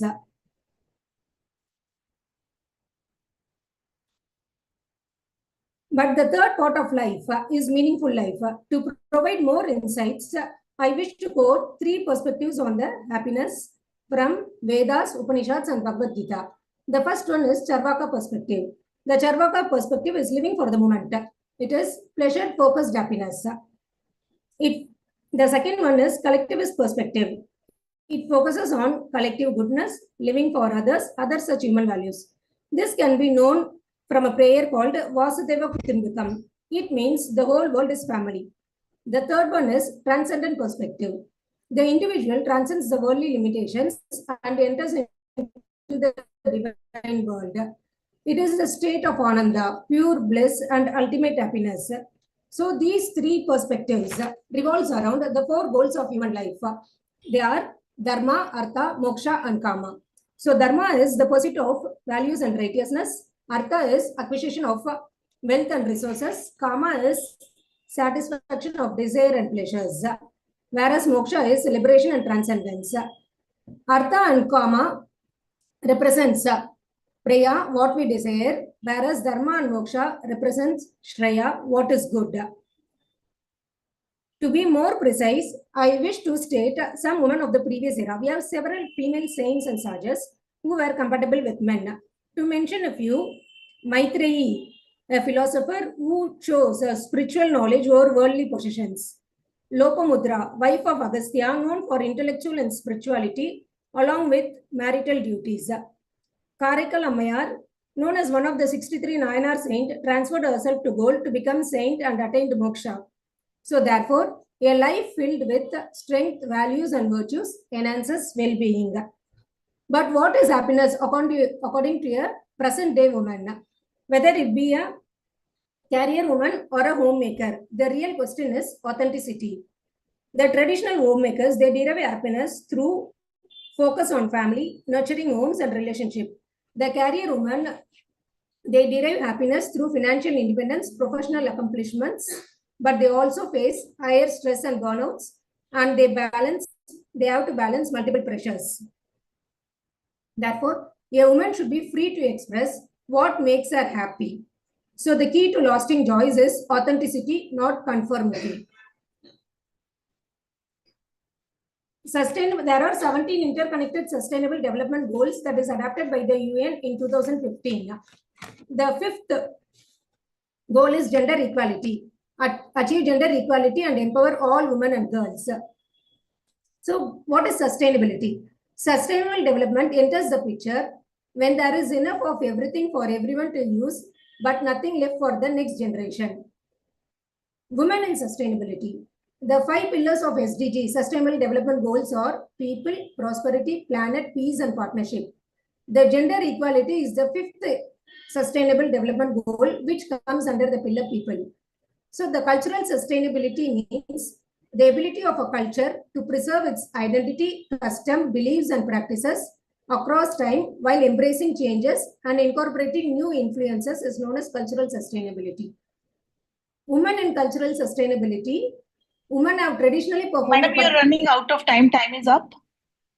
Okay, ma'am. I'll complete. All right. I have few questions out of this presentation. What is your core area, core subject out of which you have prepared this research paper? Is it psychology? No, ma'am. No, my core subject, ma'am. Yes. No, basically I'm an assistant professor in French. In French. So what this research paper is about? You have prepared a research paper on women happiness. Yeah, women quotient in wellness and happiness and cultural sustainability. So, all right. What actually is the core area you have covered? I want to know. Women happiness is somewhat related to psychology. Yeah. This is what I want to know. Okay, how is the index of happiness you have measured? The index of happiness I have measured is that is according to the present woman, whether it be a career or a homemaker, they have to fit in the role what they are doing. If they are happy in the role what they are doing, they will be. All right. So whether it was a doctrinal study or a non-doctrinal? Sorry? Whether it was a doctrinal study or empirical? No, I just it's not a doctrinal study. It's not a doctrinal. How have you collected the data then? I collected data from various resources, ma'am. Which resources? For example, that Martin Seligman, he is a positive psychology philosopher. According to him, he is a psychologist actually. According to him, it was mentioned. No. If you have collected your data, it means it's a primary data. This I want to know what the tool you have adopted to collect the data. The tool in the sense, I'm not getting you, ma'am. So it was a doctrinal study. It means if you have not collected the data. All right, understood. Thank you so much. Okay.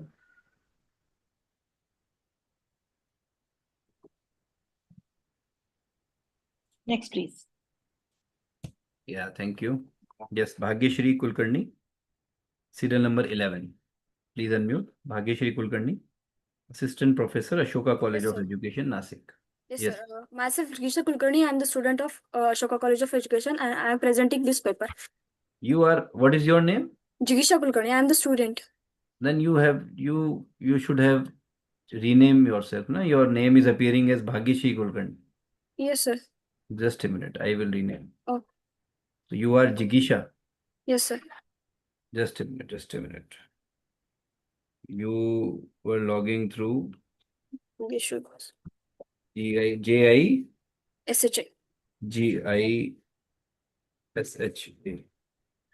Yes, now you can start. Yes. Yeah.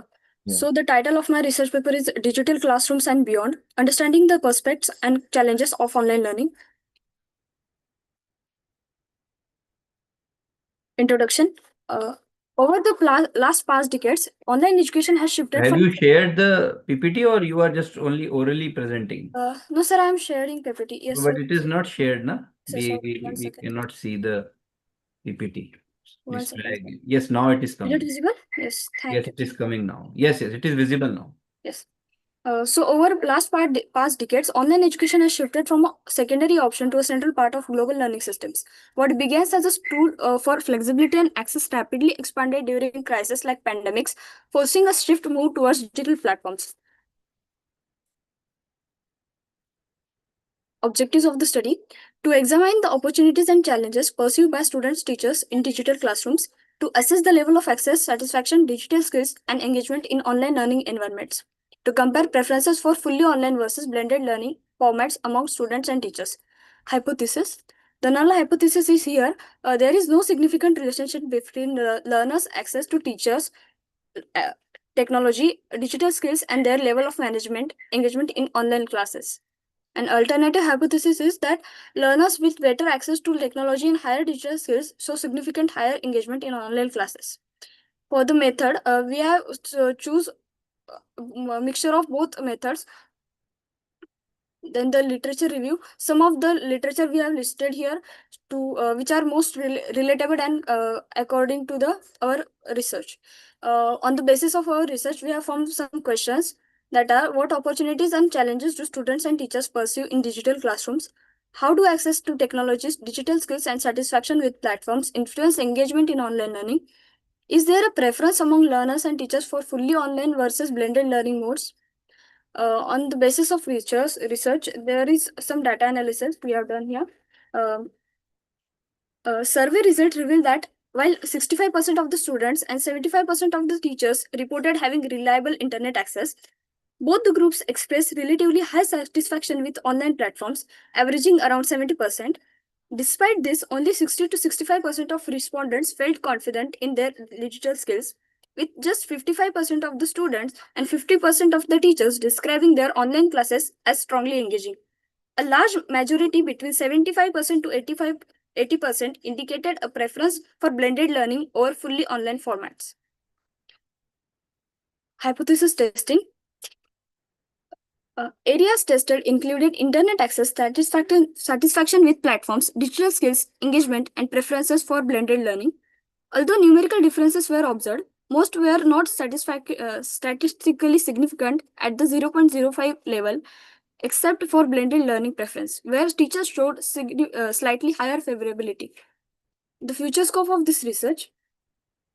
Future research on online classrooms should move beyond access and satisfaction to examine the long-term impact of online and blended learning on students' environment, achievement, retention, and employability. Integrating advanced technologies such as instructional designs work best for which context. Immersive tools like AR, VR also offer promising avenues for creating more personalized and interactive experiences.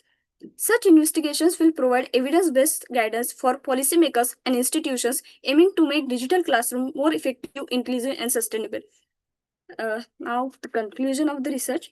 Overall, the research suggests that online education has significantly potential to democratize learning and expand educational reach, but its effectiveness depends on addressing engagement and challenges, adopting blending approaches. For future practice, educators and institutions should focus on interactive instructional strategies, continuous skill development, and infrastructure improvement to create equitable, engaging, and sustainable digital environments. Thank you, sir. All right, Ms. Jigisha, you have mentioned some quantitative data in your presentation. Yes, ma'am. Some 45% of this, 50% of this. What was the mode of calculating this quantitative data? Offline. Pardon? Offline means? Offline.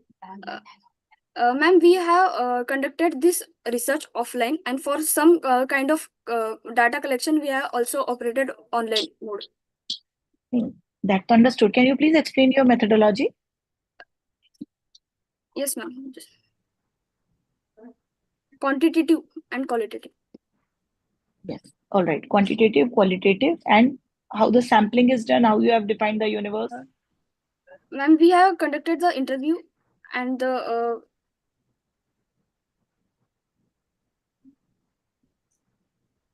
You have conducted the interview? yes. How And many interviews? around 5. 5. Yes. And only through this interview you have calculated the data? No, ma'am.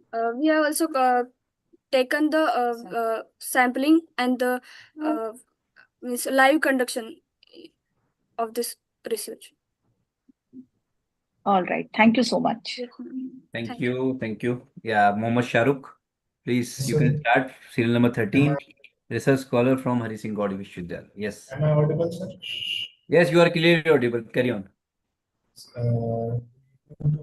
Present here. Your voice is not getting clearly, actually. Hello. Yes.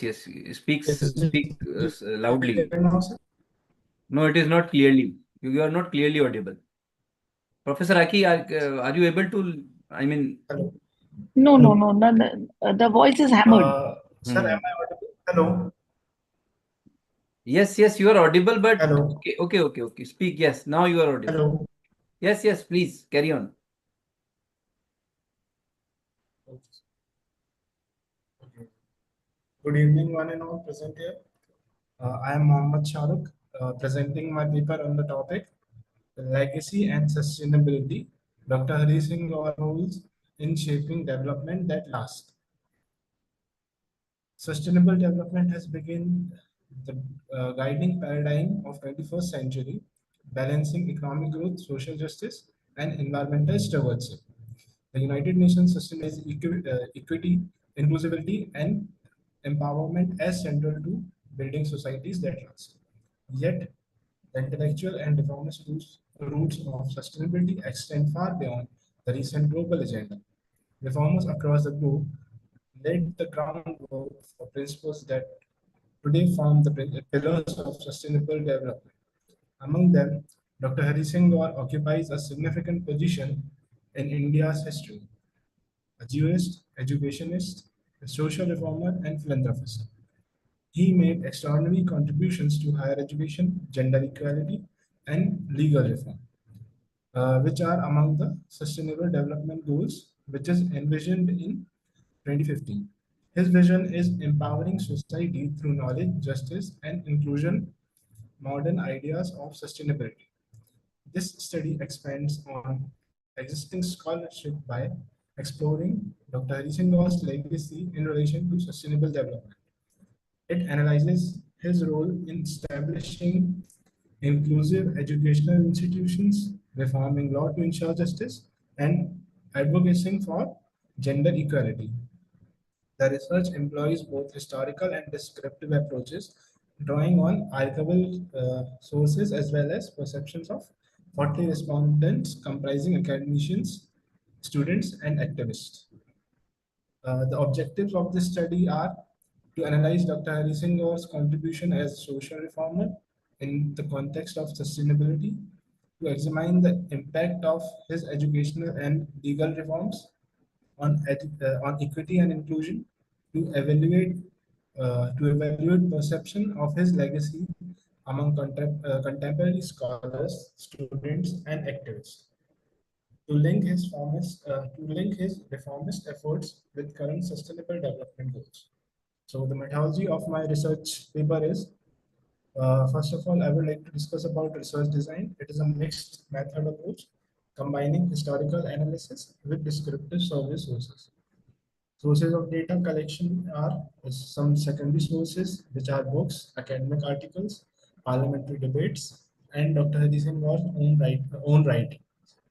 Primary sources were 15 university professors, 15 postgraduate students of sociology, 10 social activists. Respondents were asked to respondents were given open-ended questions. And some questions related to Hadi Singh was sustained.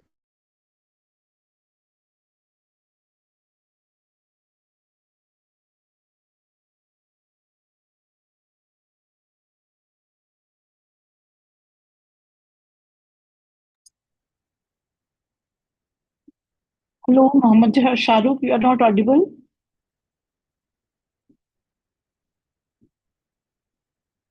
Dr. Modi, I think Mohammed Shahrukh is out of network now. Yes, I think so. Yeah. So we can consider, ma'am. Shall I invite next presenter? Yes. Yeah, it's Kanchan Chauhan. Please unmute. Kanchan Chauhan, serial number 14. Please unmute. Kanchan Chauhan. Kanchan Chauhan, if you are ready, please unmute. Kanchan Chauhan from Jain University. Please unmute yourself.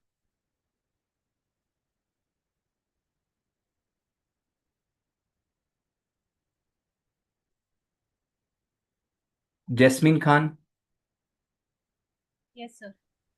Yeah, Jasmine Khan, serial number 15. Yeah, Jasmine Khan, PhD scholar from Alia University. Alaya University. Yes, Jasmine ji, please, you can carry on. You can start your presentation. Yes, sir. Sure. Yeah.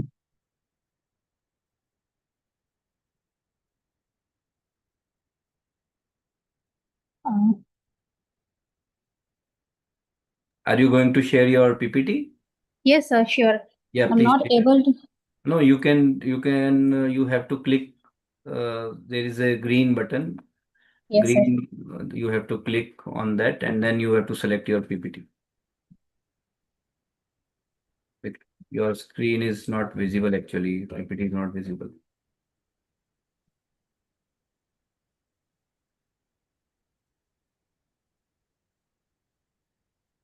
Yes. Sir. Yes. It is Sir, coming. now is it visible? Yes. It is visible. It is coming now. Yes, it is visible. Okay, sir. You can make Okay, it a sir. slideshow and you can start. Or Okay, you can sir. stop with Good this one. evening, everyone. Myself, Jasmine Khan from Alia University, Kolkata, West Bengal, and I'm going to present a conceptual paper on the topic addressing Islamophobia and how to combat it through the lens of Sustainable Development Goals, with particular focus on SDG 4, 10, and 16. To address this issue, we must first understand the meaning of Islamophobia. Islamophobia is the prejudice, fear, or hostility against Islam and Muslim, often leading to discrimination, stereotyping, and social exclusion. In short, it is much like racism, creates structural barriers that limit equal access to education opportunities and social justice. In 1997, Runnymede Trust described Islamophobia as the shorthand way of referring to dread or hatred of Islam and therefore to fear or dislike all or most Muslim, quoted unquote. Islamophobia in academic spaces.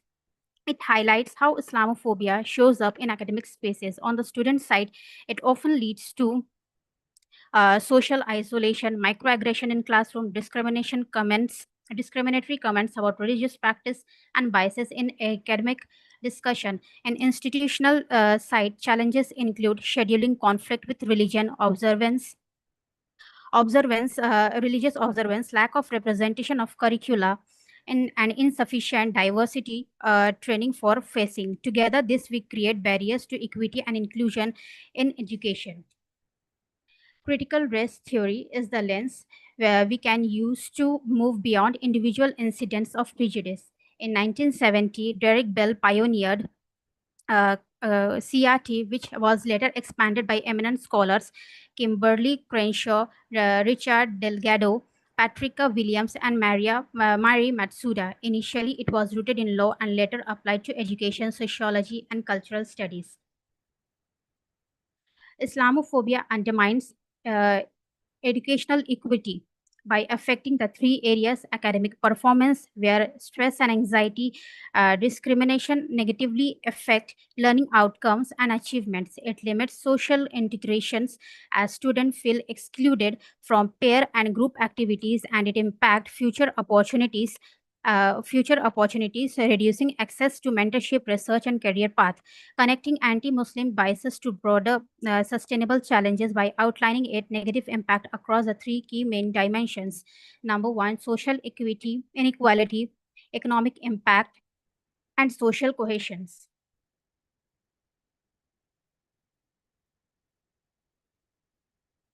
This slide pivots our discussion to Sustainable Development Goals, SDG 4, quality education, as the goal states that our mission is to ensure inclusive and equitable quality education and promote lifelong learning opportunities for all, quoted unquote. SDG 10 goal is absolutely central to our discussion. Achieving quality education is impossible if we do not first address the fundamental inequalities that exist within our system. By following this identify, implement, and measure framework, we move beyond simply acknowledging the problem and take decisive evidence-based steps toward truly reducing equality for all students. SDG 16, peace, justice, and strong institution. This is the framework that hold everything together to counter bias and build a truly resilient society. We need to focus on building strong policies, institutional accountability, restorative justice, and last but not the least, peaceful dialogue. That our call to action is centered on implementing sustainable solution to create an inclusive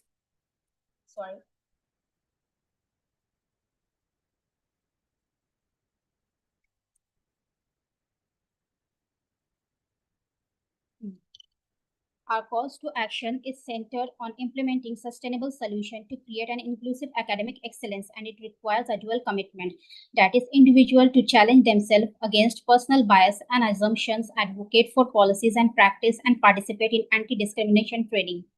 Institutions should take the responsibility to allocate resources for diversity initiatives, implement comprehensive policy reforms, foster campus-wide cultural competency, and monitor and evaluate progress regularity. With this, we come to an end. Thank you so much, ma'am. This is my first experience, and I'm truly glad that I'm experiencing with this Inspira Global Conference. Thank you so much. Very good. What is the education you are into? Are you a student? Yes, ma'am. I'm a PhD scholar. I've recently got an admission in Alia University. Very good. So, have you studied research and methodology?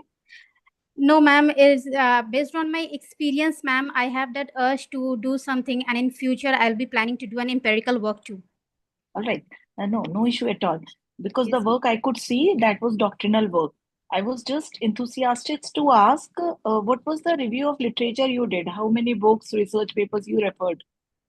Ma'am, not much because of time constraint. I was able to do only 10 to 15 literature review, and based on that, I thought to do a conceptual paper. And based on my some experiences too, it was little. I have that urge to do something in this topic. Yes, I can well understand this is more what 10 to 15 literature includes what? Research papers, books? Ma'am, it's a journal, not neither thesis nor dissertation, only small journals. Only journals? Okay. Yes, ma'am. Thank you so much. Thank you, ma'am. Thank you. Thank you so much. Nice presentation. Yeah, the next participant, Devasi's Dahal, serial number 16. And he is the scholar from USA. He joined from USA, ma'am, of Saraki. Devasis, you are at USS right now. Please unmute yourself. Hello. Yeah. Yes, sir. Okay. So you are doing your PhD from there. Currently, I did my master's. Now I'm working as a water resource engineer over here. So Okay. I had a lot of experience publishing papers with like Asia, like Nepal, and US, so I thought of being part of it. I knew who shared the person, professor over there, so I just Yes, came in yes, touch with yes, you. yes. Best of wishes, best of wishes. Yes, you can start your presentation.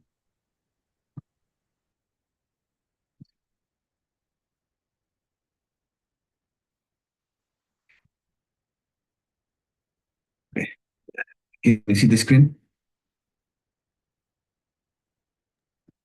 Yes, yes, we can see the screen. Yeah, okay.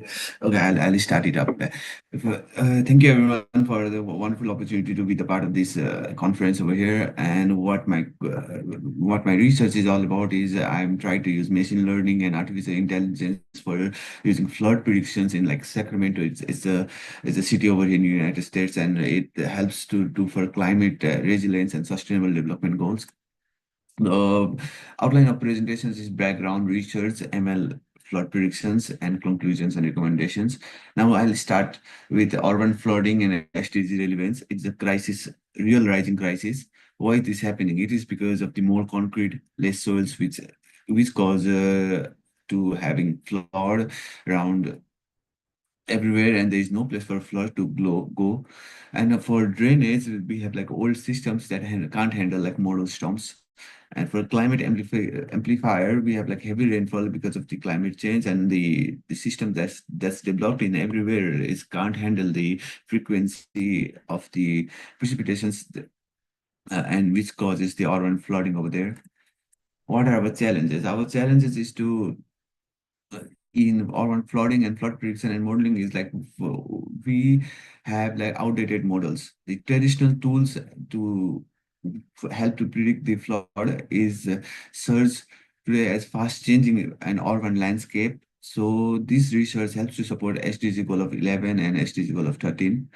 What we need to do is we need models that are fast, adaptive, and data smart, and for nature to the rescue. So we have like green roofs, biopavement, wasteland to sponge the storm.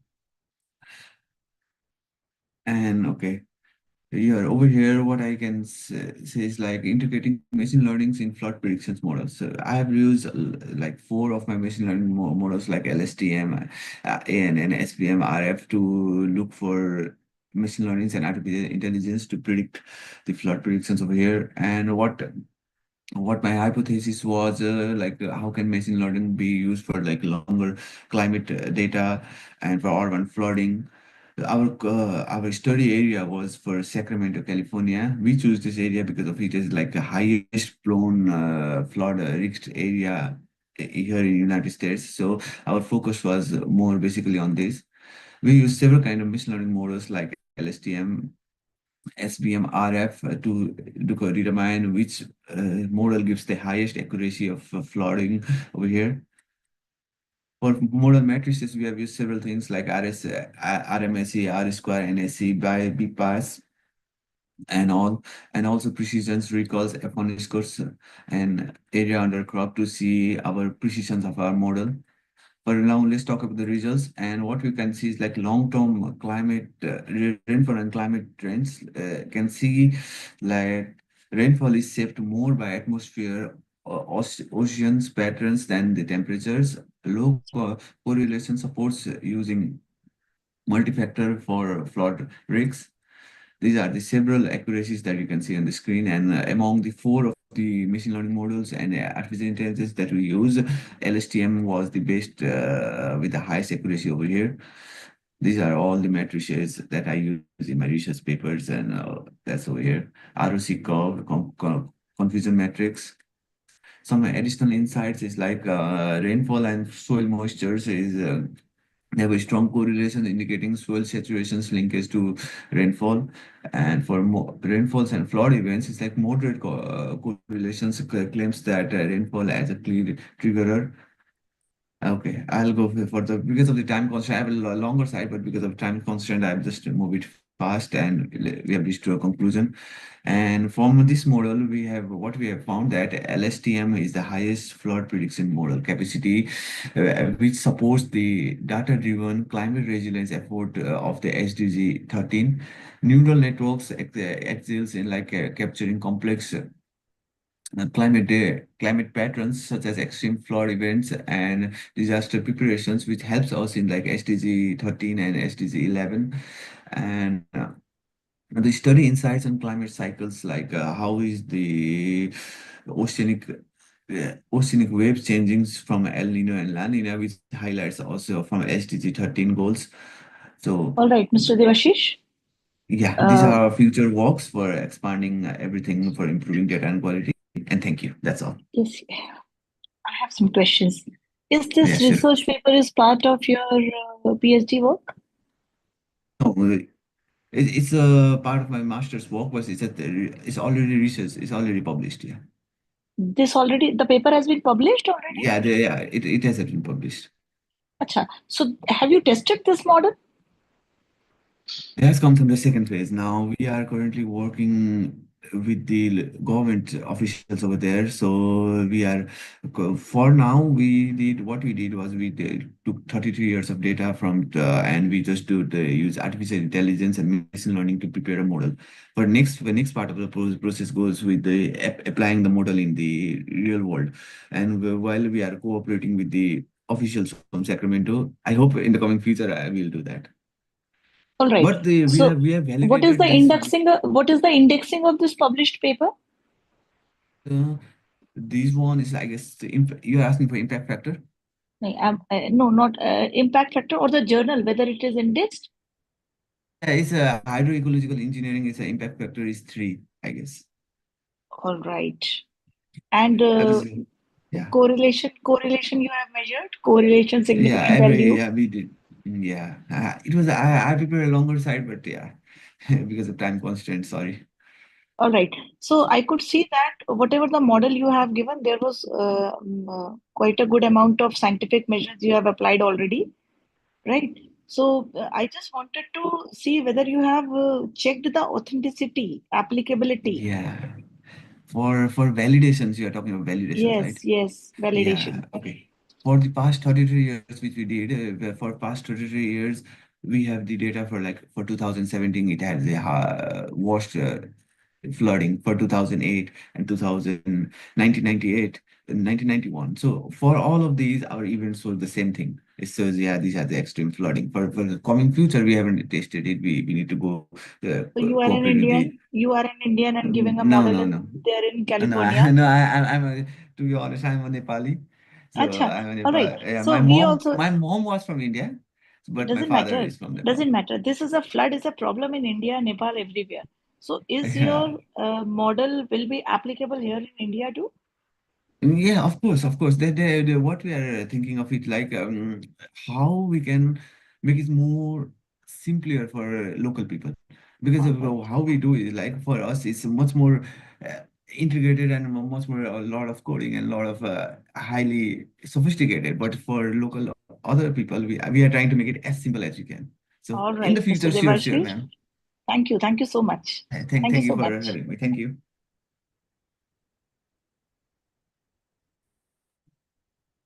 Thank you so much. Yes, Guru Sevak Singh, please unmute. Guru Sevak Singh, serial number 22.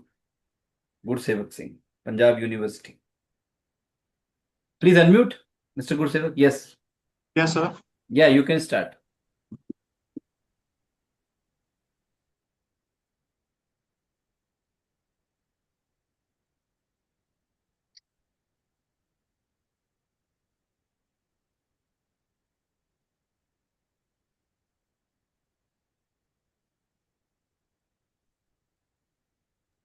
Yeah, we can. Okay. It is visible. Yes, now it is Yes. visible. I thought you are showing directly conclusion. Yes, sir. No problem. Now you can start. I'm Gursev Singh. I'm from research scholar of Punjab University, Chandigarh, and my topic is economics analysis of cotton cultivation in Punjab. This is my objective to analyze the cost and return structure of cotton cultivation in Punjab, and to identify the constraint faced by a cotton growing farmer in Punjab. Basically, this is a study based on primary data of cropping session 2023 and 24, use multi-stage random sampling and use questionnaire and interview method. So this is the outcome. The total cost is 62,360 rupees per acre, which have operational cost, and major part of hired labor is near about 18.16% and plant protection. Fixed cost is near about 46.5%, major in the land rent, and gross return is near about 55,647 rupees per acre. Return positive over paid out cost, but negative under full cost. So this is the cost concept, cost A1, which have only paid up cost near about 29,174 rupees, and return over this cost is 26,472 rupees. Cost A2, which 31,334 rupees, and return over cost is 22,512 rupees. Cost A2 plus family labor is 35,522 rupees, and return over cost is 20,124 rupees. Next is the B1 and B2 cost. B2 is equal to 34,174 rupees, and return over cost is 21,472 rupees. Cost C1 and cost C. We clearly see then cost C1 and C2 is negative return. So this is the major constraint faced by the cotton growing farmer: high cost of seed, pesticide. 70% farmer faces these problems: high cost of seed, pesticide, machinery, and high incidence of pest.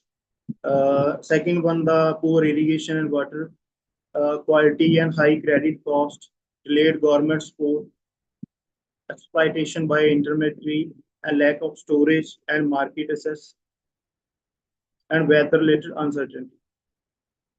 So my conclusion is कि अगर पंजाब की जो stubble burning की problem और जो water crisis की problem, जो अभी तो फ्लड का टाइम था, लेकिन उससे पहले पंजाब एक वाटर लेवल पंजाब का एक क्राइसिस की तरफ जा रहा था ड्यू टू पैडी, और स्टबल बर्निंग का भी एक इशू है। तो अगर उसको सॉर्ट आउट करके हमने कॉटन क्रॉप की तरफ लेके जाना है, देन हमें फार्मर की जो ये प्रॉब्लम है उनको सॉल्व करने का, तो need for mechanization, subsidies, pest management and better market store.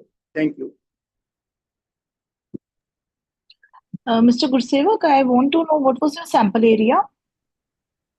Ma'am Punjab में 4 district, Mansa, Bathinda, Fazilka and Muktsar sir, which have largest area under cotton.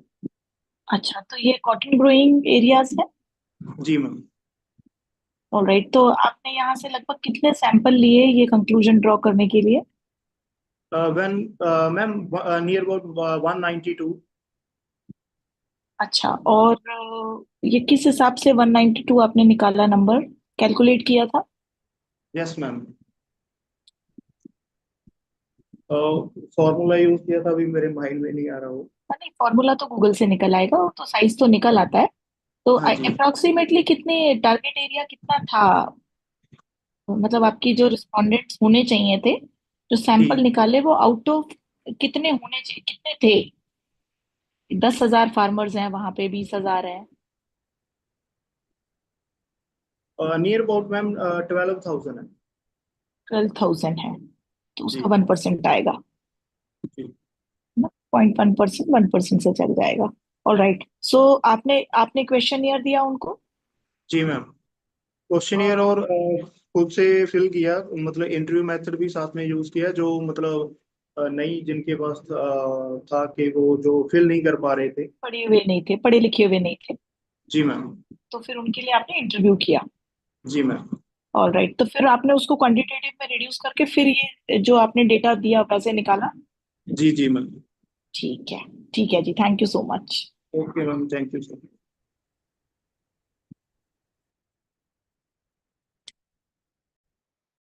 Next please.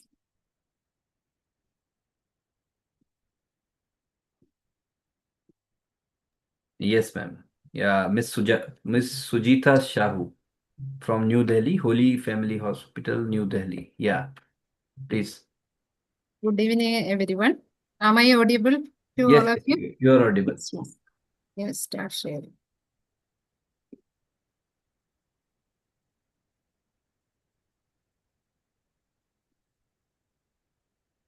Is it visible? Yeah, visible. Yeah, thank you, ma'am. Ma'am, my study is an exploratory study of occupational hazards and complaints gaps in biomedical waste management, especially the use of heavy-duty gloves among waste handlers in multi-specialty hospital in Delhi NCR. Good.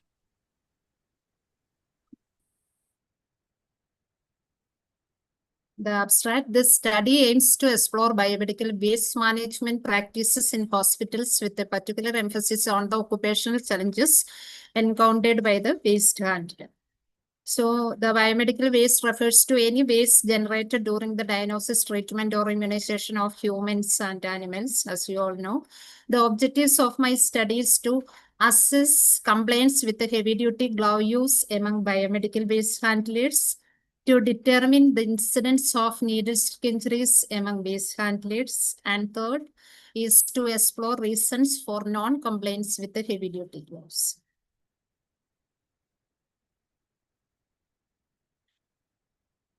So the research design, I have done cross-sectional exploratory study, and the setting, it is conducted in a hospital, and duration June to August 2024, and sample 20 biomedical waste handlers I have taken.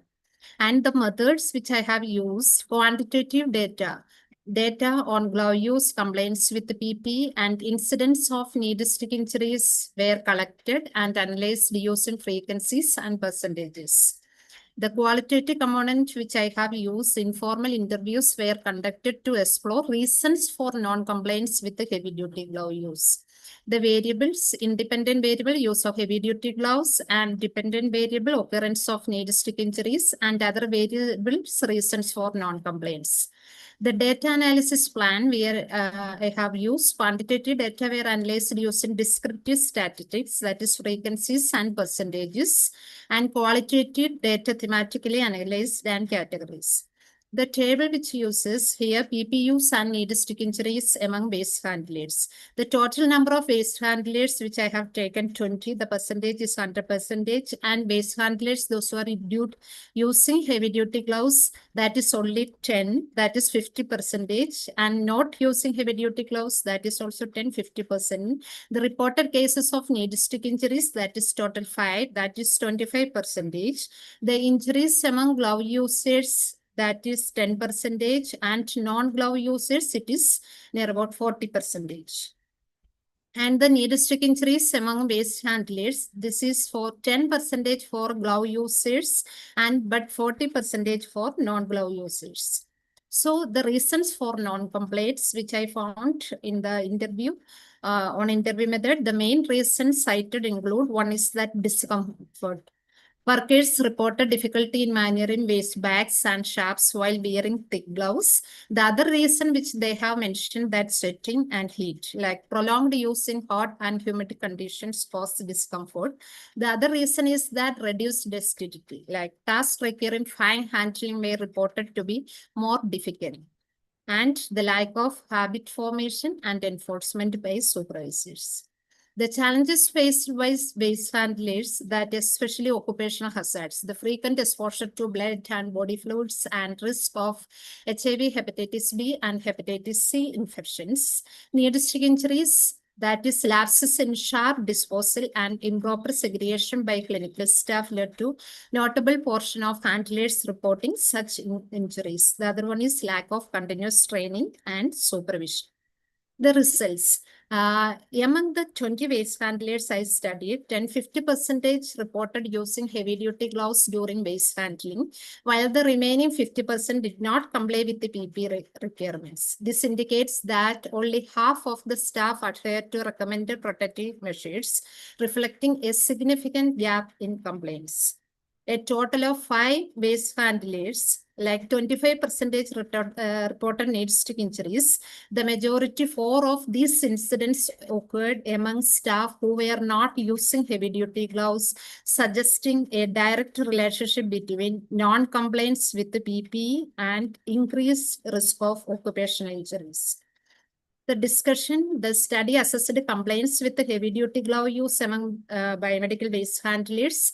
The findings revealed a compliance rate of only 50%, with 40% of non-users reporting knee-stick injuries compared to 10% among glove users. These results underscore the critical role of personal protective equipment in preventing occupational health hazards in healthcare waste management. The recommendations which I have given, ergonomic PPE procurement, because the heavy duty gloves should be redesigned for comfort, breathability, and dexterity. The training programs, regular refresher sessions on BMW management and PPE complaints, health monitoring. All right, Ms. Sujita. Yes. All right, Ms. Sujita, we understood. I understood your research paper. I just want to understand what do you mean by 20 waste handlers? Ma'am, those who are handling the waste. So whether these are companies? No. These are the people, those who are handling the waste. So you have observed 20 people? 20 people I have observed, ma'am. What was the criteria of selecting these 20 people? Ma'am, there is a housekeeping personnel department is there. From there, I have taken the people, those who are handling the biomedical waste. So there are only 20 people, daily basis, those who are carrying the waste. From that list, I observed these 20 people.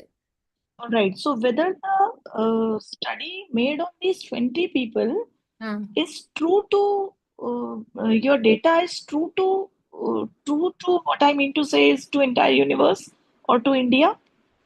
No, ma'am. This study. The limitations of the study is that this study is only for conducted Delhi one NCR. Delhi one NCR. hospital. So whether this result is applicable on Delhi NCR? Yes, ma'am, because the one of the limitations of this study is that I have used only in one area. So in future research, I can expand this study into further hospitals also, other hospitals also, where I can do a generalizability, whether it is the all over NCR, it will be applicable. But most of the problem you have calculated this data manually? Ma'am, this is a structured questionnaire is also prepared and observation is also conducted. And interview section is also conducted. So that's why I have taken a little longer period of time to conduct these studies, even though I have taken 20 samples. All right. So how have you calculated the data? This I want to know. Ma'am, this is based on the descriptive statistics I have used, then frequencies and the percentages. All right. Thank you so much. Thank you, ma'am. Thank you very much. Thank you.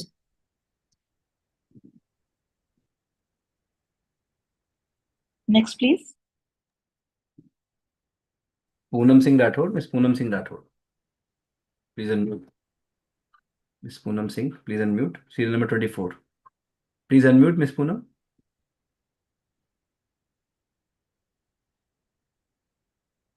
Poonam Singh Rathod. Okay, Sangeeta Chaudhary.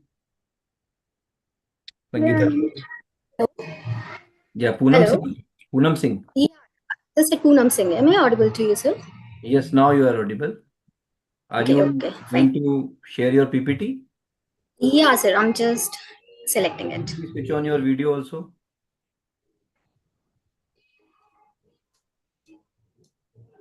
Yes, it is visible. Is it visible, sir? Yes. You can start your video also. Yeah, sir.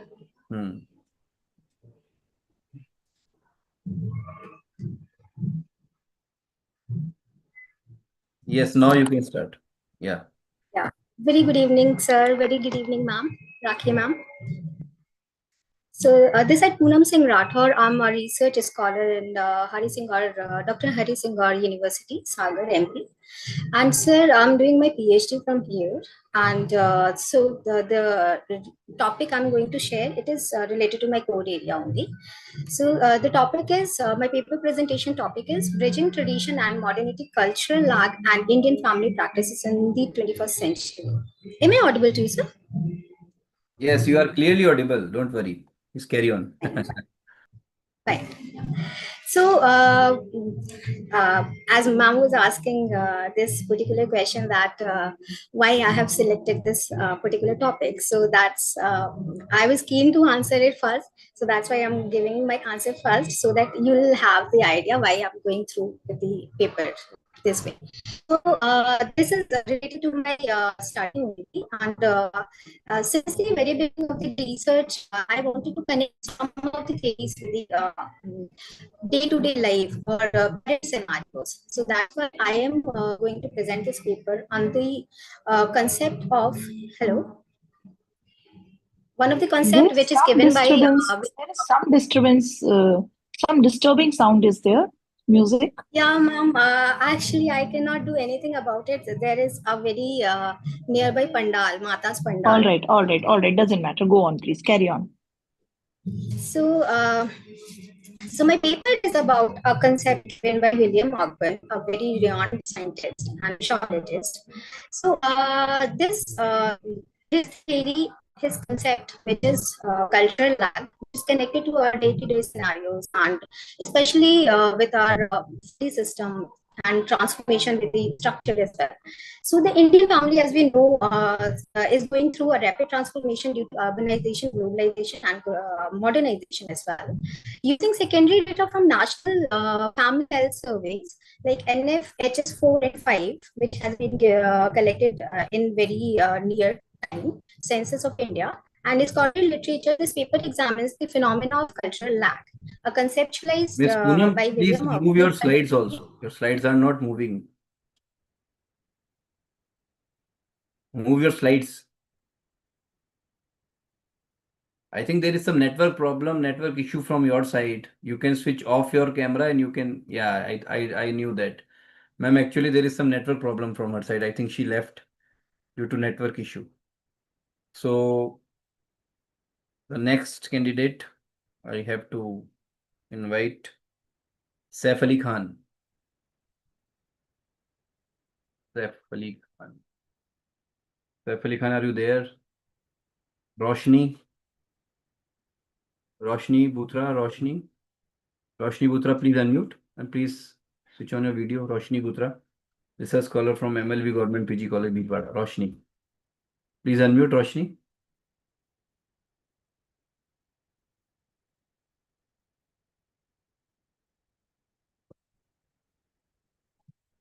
I don't know about why they are not unmuting. They are in the list also. Okay, Raminder Singh. Raminder Singh. Am I tough? Yes. Who is this? Raminder Singh? Raminder Singh.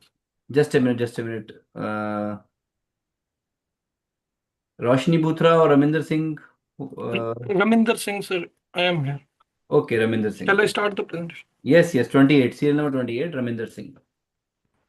And those who are ready, please switch on your videos. Please.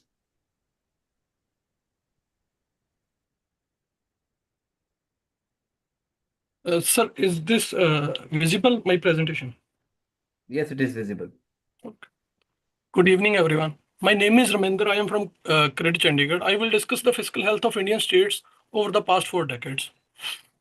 Here is the brief outline of the presentation. We will look at the changing share of public spending between union and states. Next, we will cover the composition of state expenditures. Then we will discuss the fiscal transfers, government deficit, and their impact on debt accumulation. To do this, we analyzed key fiscal indicators of states and evolving center-state relationship to provide the evidence-based policy recommendations.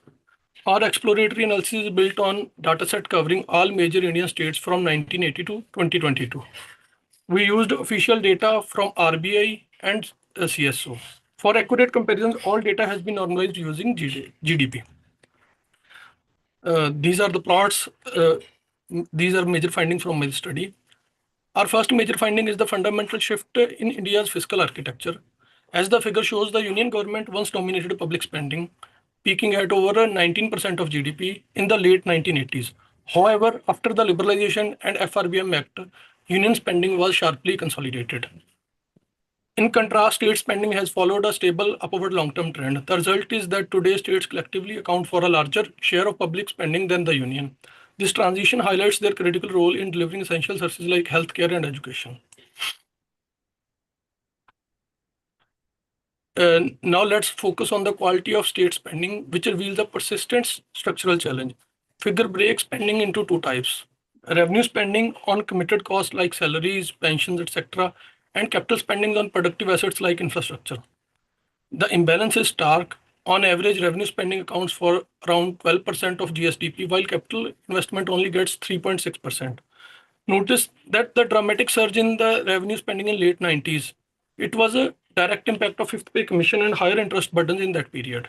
As a result, capital spending was severely squeezed during the same period.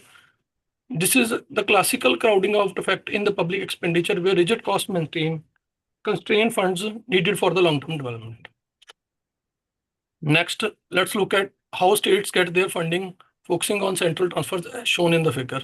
The top line represents total state seats, which average around 12% of GDP. It tells a story in four distinct phases: steady growth in 80s, sharp decline in 90s, and strong recovery in 2011, and high volatility since then due to GST and pandemic. Although 7% of state seats come from own revenue sources, we want to focus on the central transfers. The most stable component of these is the share of central taxes seen in the bottom layer of the plot. This also saw a major structural jump in 2015 when 14th Finance Commission increased the state share from 32% to 42%. The layer above that represents central grants, which are more discretionary and volatile in nature. These expanded dramatically in 2000s to fund major national programs like Narega, Sarv Shiksha Abhiyan, and other centrally sponsored schemes. This slide tells the story of our fiscal deficits using two charts. The top chart shows the combined deficits of union and states.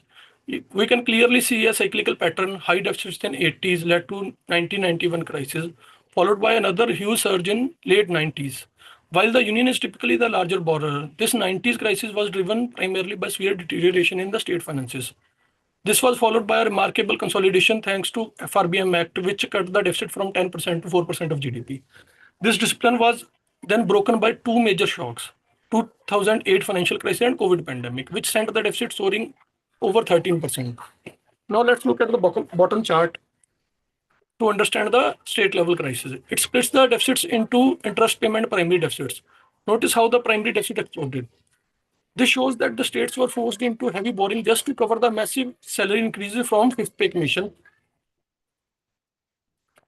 The long-term result of these recurring deficits is massive buildup of public debt, as shown in the figure. Following the fiscal crisis of late 90s, debt to GDP ratio skyrocketed from under 70% to dangerous peak of 90% by 2004. The subsequent consolidation, as we have earlier seen, driven by FRBM Act and higher economic growth, produced the steepest decline of over 25 percentage points. However, the progress stalled after 2008 financial crisis, with the debt ratio remaining stuck between 70 to 75% range for over a decade. The COVID shock then caused another massive surge, with debt leaping over by 15 percentage points and returning to the peak of 90%. The clear pattern is that each major crisis pushes the public debt to a new higher plateau, and the consolidation that follows. While significant, it has proven insufficient to restore debt to its pre-crisis level. This leaves a permanent legacy of larger debt stock, which constrains the fiscal space and increases the burden of interest payment. So what can be done in this situation? We must look beyond the simple deficit targets and focus on the quality of expenditure.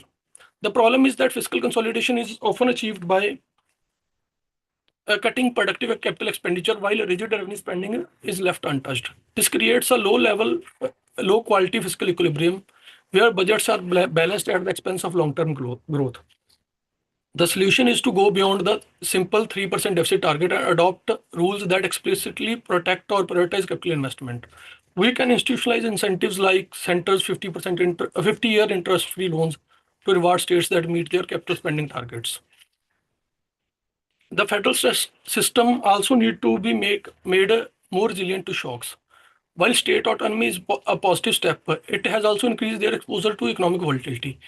Events like GST transition and pandemic revealed that we lack a robust mechanism to help states manage shocks, forcing us to rely on ad hoc solutions like back-to-back loans in the GST compensation cess. To fix this, a rule-based fiscal shock absorption mechanism can be developed. This could be a dedicated fund built up during the good years that automatically provides support to states during a crisis. This would make central transfers counter-cyclical fixing the current flaw where transfers fall just when the states need them the most. To conclude, our 40-year analysis shows that India's fiscal system is at a critical juncture. The fiscal center of gravity has shifted to the states, but their capacity is limited by poor spending quality and vulnerability to shocks. The key takeaway is a cycle of crisis that repeatedly pushes public debt and creating a long-term structural burden. Therefore, the path to sustainable public finance must rest on expenditure quality, federal resilience, and counter-cyclical policy prudence. Implementing these reforms is central to near future policy making. Thanks, that's all. All right. All right. Mr. Raminder, Yes, what ma'am. was the period of study? You took data from 1980 to 2022, ma'am. How long it took to write this research paper? It's part of my PhD thesis. So All right. Yes. All right. All right. Understood. Thank you. Thank you so much. Thank you. Thank you so much. Yeah, the next candidate.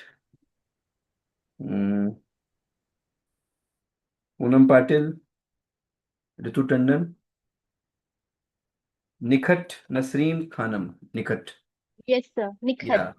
Yeah, Nikhat. Please, you can you switch on your video also? Yeah, yes, sir, yes. Yeah. Are you going to share your PPT? Yes, sir. I'll do so. Okay, please. Just a second, sir. No problem.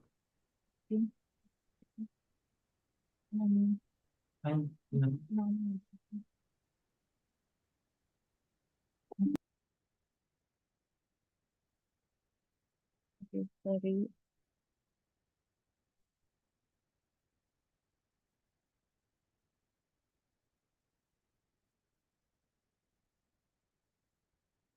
Is it visible, ma'am? Yes, it is visible. Just give me a few seconds. I'll just bring that out. Yes. It is visible. You can Is start. it visible? Okay. Yes. Thank you so much. Thank you so much for informing me. Okay. Imagine a child standing knee-deep in the floodwater in Bihar, and now imagine the same child years later standing in front of a classroom, leading a discussion on the climate solution.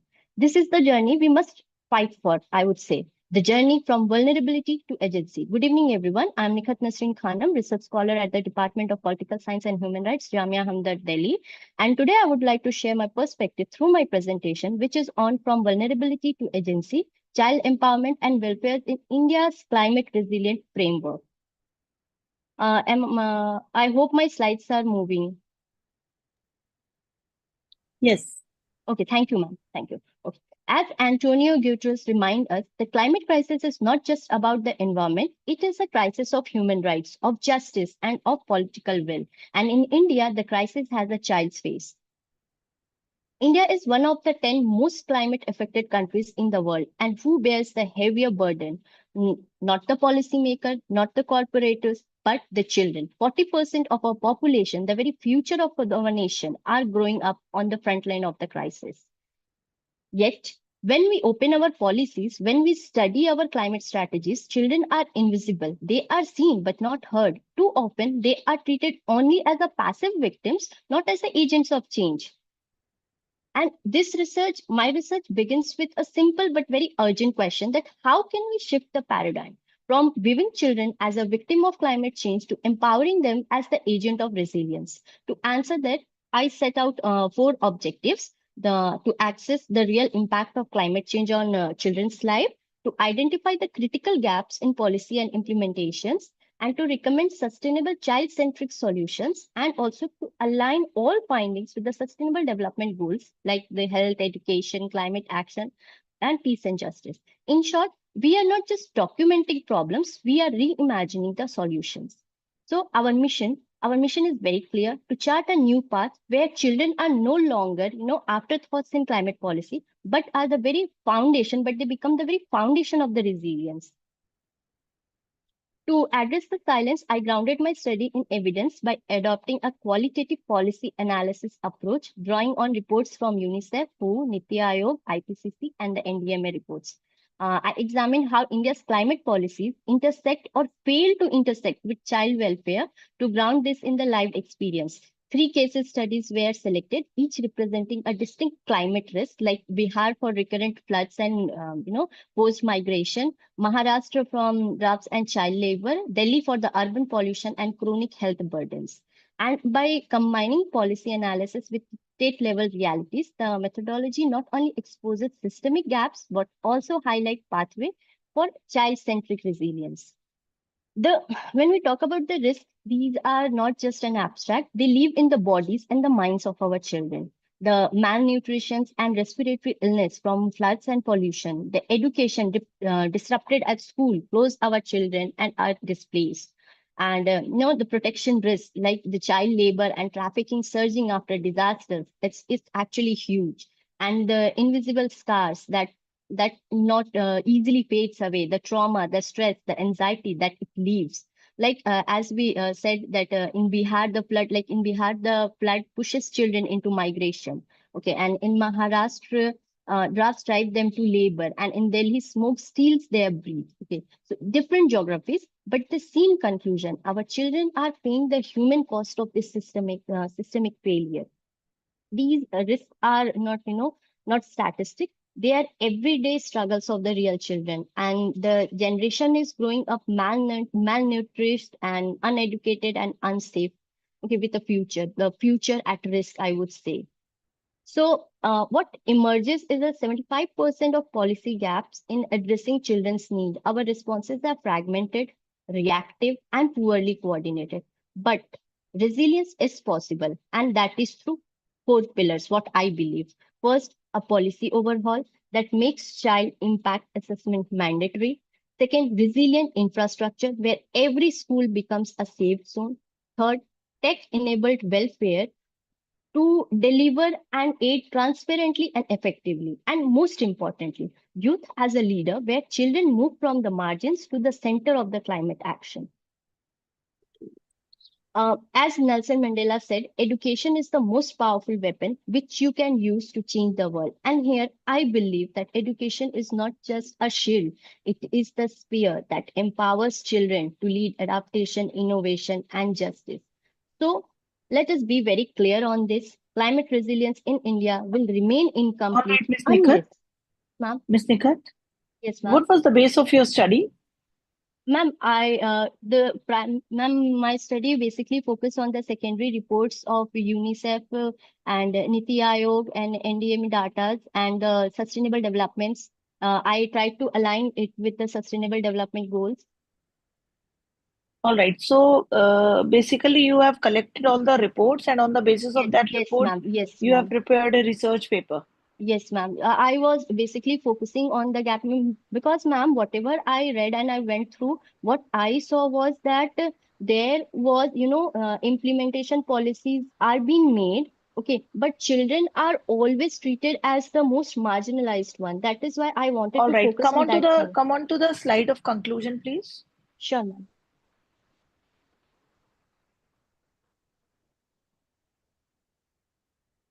Ma'am, network is a bit, I'm trying just a second. All right. Please let me know your recommendations once again. Ma'am, my recommendations were like a policy overhaul. Okay, making a policy that is that accept children as not a passive victim, but as a resilient, as a future empowerment, so that leaders, so that they can be involved on those policies, in that policies. And I would like to suggest a resilient infrastructure like the schools, where schools can play a dual role, where they could get education as well as it could play as a role of a safety hub, which after even a disaster, All the right, education doesn't just stop. mention in short, only in Okay, points. okay, and tech-enabled welfares and youth as a leader. These are the 4 So recommendations what is I new wanted in to this suggest. conclusion? Who has not given these conclusions? Ma'am, what I was trying to say is, I know that is nothing new, but children, where there aren't any policies right now which basically focus mainly on the children in climate, climate resilience framework. That is why I try to integrate these both things together. No. Whenever there is any disaster due to climate change, children are not only the people who are sufferers. Everyone suffer that.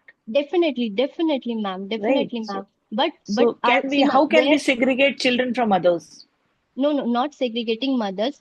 Basically, there are studies that has been made on the, grown-up people, and but children are being marginalized here. Ma'am, on the roads, on the side, when we walk, when we see children are moving all around. So I what know is, mothers can't be have segregated. you covered in your research that previously whenever such disaster happened due to climate change, children were, what was the data given by these Ma'am, I am agencies? still working on it because we still have some time to complete the paper, and I'll be working on it in the more So detail. is this paper is part of your thesis? Yes, ma'am. All right. Thank you so much. Thank you, ma'am.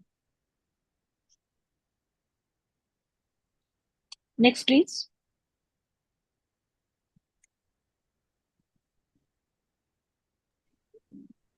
Yeah, Simranjeet. Simranjeet. Yes, call. yes, sir. Yes, please. Can you switch on your video? Yes, sir. Yeah, Simranjeet Kaur, serial number 32. I think, ma'am, after this, only one or two participants are there. Yes, Simran, you can start. Okay.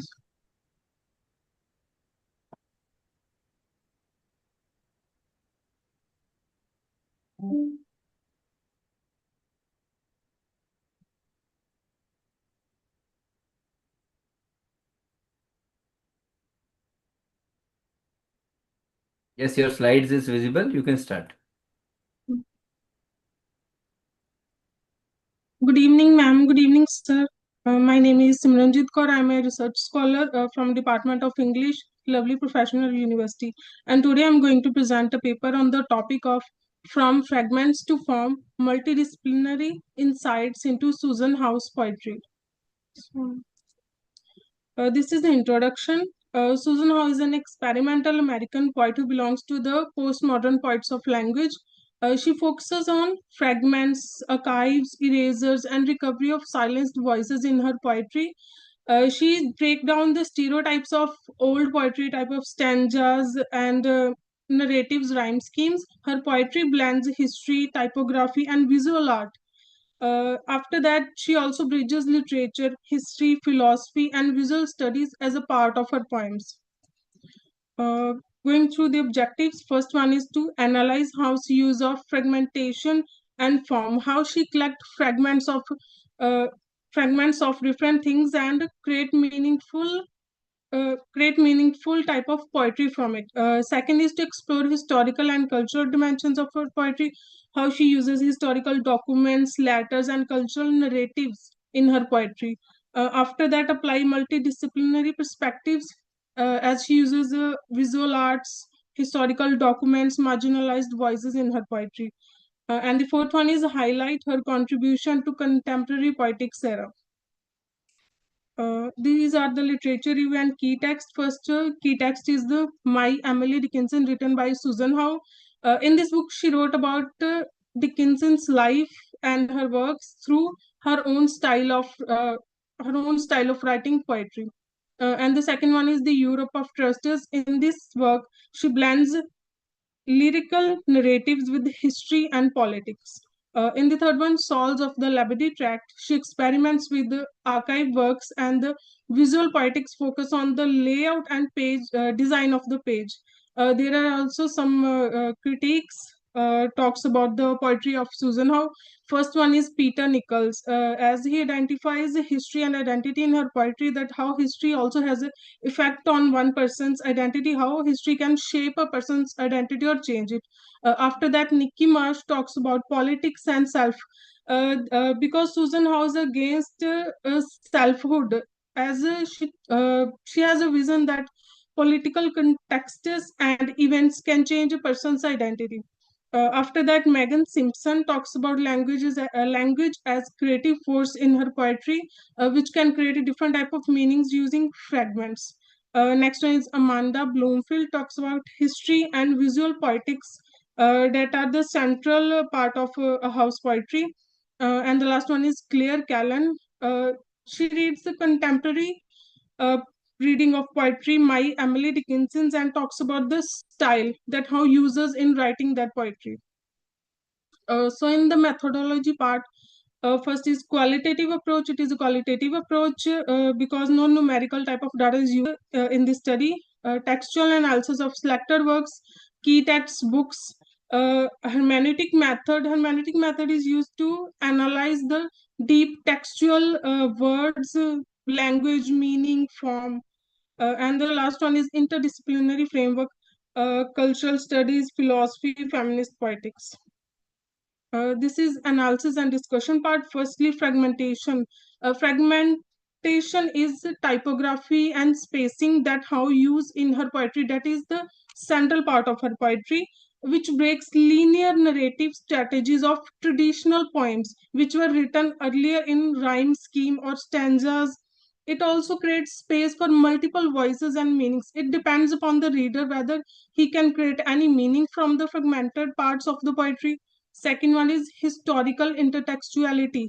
The Susan Howe uses archives, materials, documents, marginalia, and rewritten forgotten histories and recover women's voices that has been erased from the dominant patriarchal documents. And she also engaged with American history, politics, and silenced figures from the historical part. Third one is visual and material form. Typography and page design is a part of her poetry. It is not only words are enough. The visual part is also central to her poetry, which resembles visual art, experimental media. It also shows Derridian theory of absence and presence, which shows that absence is equal important as presence in the poetry. Fourth one is multidisciplinary insights. We can see multidisciplinary approaches in her poetry. First is literary studies.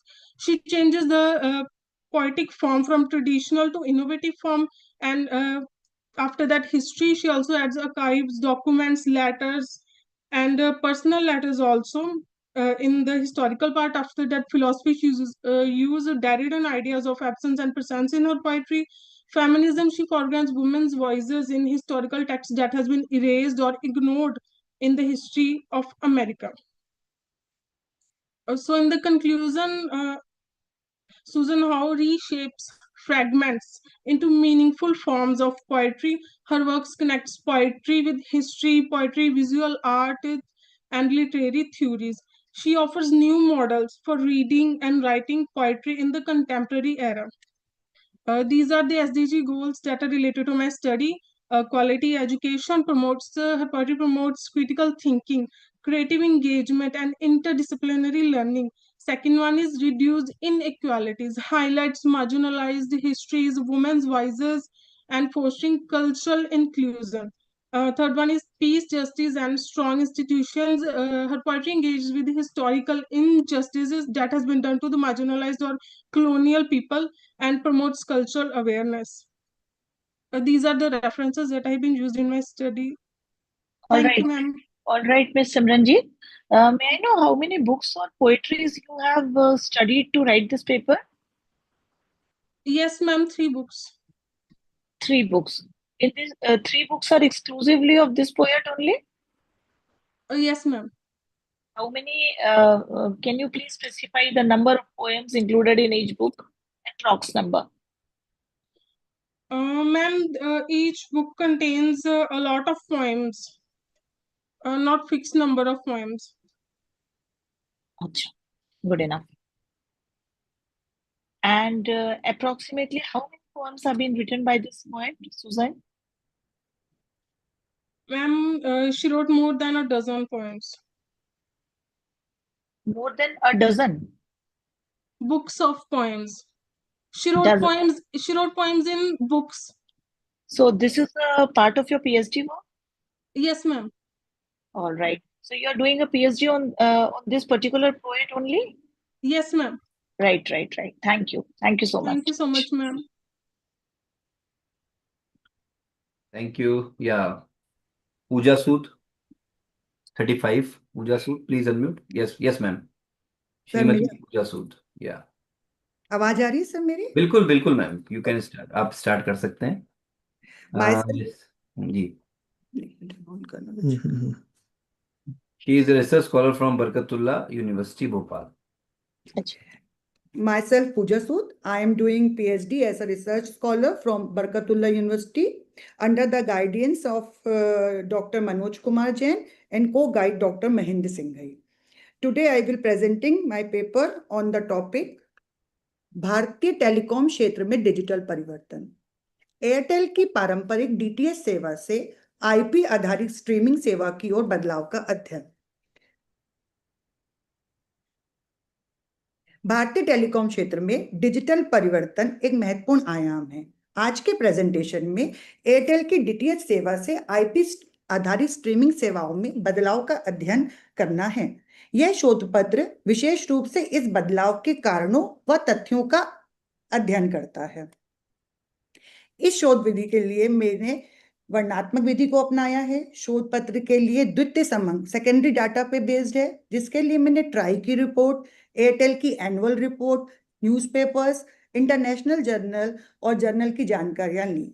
मैंने अपने शोध पत्र पर अवलोकन विधि observation method से अध्ययन किया है। शोध के उद्देश्य मीडिया व मनोरंजन उपभोक्ता के व्यवहार व पसंद में परिवर्तनों का अध्ययन, एयरटेल की तकनीकी परिवर्तन रणनीति का अध्ययन, एयरटेल की डीटीएच सेवा एवं आईपी आधारित सेवाओं का तुलनात्मक अध्ययन, एयरटेल की डीटीएच और आईपी आधारित स्ट्रीमिंग सेवाओं के भविष्य की संभावनाओं का आंकलन। मैंने अपने अध्ययन में पाया कि उपभोक्ता के व्यवहार व पसंद में क्या परिवर्तन हुए। सबसे पहले जो आज का कस्टमर है, जो आज का कंज्यूमर है, वह अपनी इच्छा और समय के अनुसार टीवी चैनलों को देखना चाहता है। खासकर और हर चैनल में कई बच्चे हैं, बुजुर्ग हैं, वो अपनी प्राइवेसी चाहते हैं, चैनल का चयन चाहते हैं। उपभोक्ताओं में भी ज्यादातर युवा पीढ़ी जो है वो ओटीटी की ओर ज्यादा अग्रसर है। शहरी क्षेत्रों में स्मार्ट टीवी और मोबाइल फ्रेंडली कंटेंट की अधिक मांग होने से भी ओटीटी की मांग बढ़ी। अगर हम तकनीकी परिवर्तन की रणनीति देखें तो एयरटेल ने सबसे पहले 2008 से 15 के बीच में डीटीएच सेवा में अपनी पहचान बनाई, जिसमें उनके मंथली पैकेजेस और ग्राहकों को चैनल को चुनने की सुविधा दी। फिर 2015 में इंटरनेट और स्मार्टफोन का चलन आ गया। तब बाजार में उपभोक्ताओं की मांग बढ़ी और उनके नेचर में भी चेंजेस आए। तब उन्होंने ओटीटी आईपी आधारित सेवाओं की ओर कदम बढ़ाया। एयरटेल ने 2019 में एयरटेल एक्सट्रीम ऐप लॉन्च किया। उसने अपनी रणनीति में कई मुफ्त चैनल दिए, जैसे हॉटस्टार, डिज्नी। फिर एयरटेल ने सोनी लिव के साथ पार्टनरशिप भी शुरू करी। अगर हम दोनों सेवाओं डीटीएच सेवा और आईपी सेवा पे अंतर देखें तो डीटीएच सेवाएं पे सैटेलाइट डिश टीवी और सेटअप बॉक्स लगता था, और आईपी में इंटरनेट स्मार्ट डिवाइस लगती थी। डीटीएच में चैनल फिक्स थे, समय भी फिक्स था, और आईपी में मांग के अनुरूप, डिमांड्स के अनुरूप कंटेंट उनको अवेलेबल हो जाता था। मल्टी डिवाइस पे हम इस ऑपरेशन को लगा सकते थे, मतलब मोबाइल में भी देख सकते हैं, लैपटॉप में भी देख सकते हैं। कॉस्ट वाइज देखें तो वहाँ मंथली चैनल थे, मासिक शुल्क था आपका और निर्धारित कीमत थी, और आईपी सेवाओं में पैकेज की फ्लेक्सिबिलिटी है। अगर हम बाधाएं देखें तो इसमें मौसम व तकनीकी बाधाएं ज्यादा होती थी। बारिश हो गई तो चैनल नहीं चल रहा, पर आईपी में इंटरनेट स्पीड और डेटा पैकेज पे निर्भरता ज्यादा थी। अगर हम एयरटेल और डीटीएच आईपी आधारित स्ट्रीमिंग की भविष्य की संभावनाओं का आकलन करें तो हम पाते हैं कि एयरटेल अपनी 5G सेवा के साथ ultra HD streaming, AR VR content और गेमिंग को भी लॉन्च कर सकता है। एयरटेल एक्सट्रीम की सेवाओं में AI तकनीक को जोड़ने का प्रयास कर रहा है और ग्रामीण क्षेत्रों में कम लागत वाले डिजिटल पैक लाकर नए ग्राहकों को भी जोड़ना चाहता है। मैंने अपने स्टडी में कुछ फाइंडिंग्स करी और मैंने पाया कि सबसे पहले उपभोक्ता के पसंद व व्यवहार में परिवर्तन के कारण और खासकर युवा पीढ़ी के व्यवहार के कारण ही ओटीटी का चलन बढ़ा है। दूसरा मेजर फाइंडिंग मैंने ये देखी कि टेक्निकल चेंजेस हो रहे हैं। मतलब पहले लोग टीवी देखते थे, अब लोग कंटेंट ऑन डिमांड चाहते हैं, मोबाइल में, लैपटॉप में, कहीं भी अपनी सुविधा। तो टेक्नोलॉजी चेंज हुई, इसलिए भी हम ओटीटी पे गए। तीसरा मेजर फाइंडिंग मैंने किया कि आईपी जो डीटीएच था उसकी क्वालिटी से, गुणवत्ता उसकी क्वालिटी से अच्छी थी ओटीटी की क्वालिटी, इसलिए लोग ओटीटी पे जाना पसंद किए। और ओटीटी सेवाओं में AI VR का समावेश होकर उपभोक्ता के अनुभव को भविष्य की में और बेहतर बनाने का प्रयास किया जा रहा है। मेरा सजेशन ये रहेगा, मेरी स्टडी के सजेशन, कि एयरटेल को क्षेत्रीय भाषाएं, लोकल लैंग्वेज, स्थानीय कंटेंट पर भी अधिक ध्यान देना चाहिए। अभी शहरी क्षेत्रों में ज्यादा है इसका कार्य क्षेत्र। इसको ग्रामीण उपभोक्ता के लिए सस्ती डेटा योजना बनाना चाहिए। अल्ट्रा HD AR VR आधारित कंटेंट भी प्रदान करना चाहिए। अगर मैं पूरी स्टडी का कंक्लूजन निकालूं तो भारतीय टेलीकॉम क्षेत्र में एयरटेल का DTH से OTT सेवाओं की ओर बदलाव केवल तकनीकी रणनीति नहीं है, बल्कि उपभोक्ता केंद्रित रणनीति भी है। उपभोक्ता अपनी सुविधा व रुचि के अनुसार टीवी व अन्य डिवाइस पे कंटेंट का व्यक्तिगत अनुभव चाहता है। इसलिए एयरटेल ने एक्सट्रीम जैसे प्लेटफॉर्म को लॉन्च कर ग्राहकों को आधुनिक व पारंपरिक दोनों तरह की सेवाओं का विकल्प देकर अपनी उपभोक्ता केंद्र रणनीति से टेलीकॉम क्षेत्र में अपना मुख्य स्थान कायम रखा है। धन्यवाद।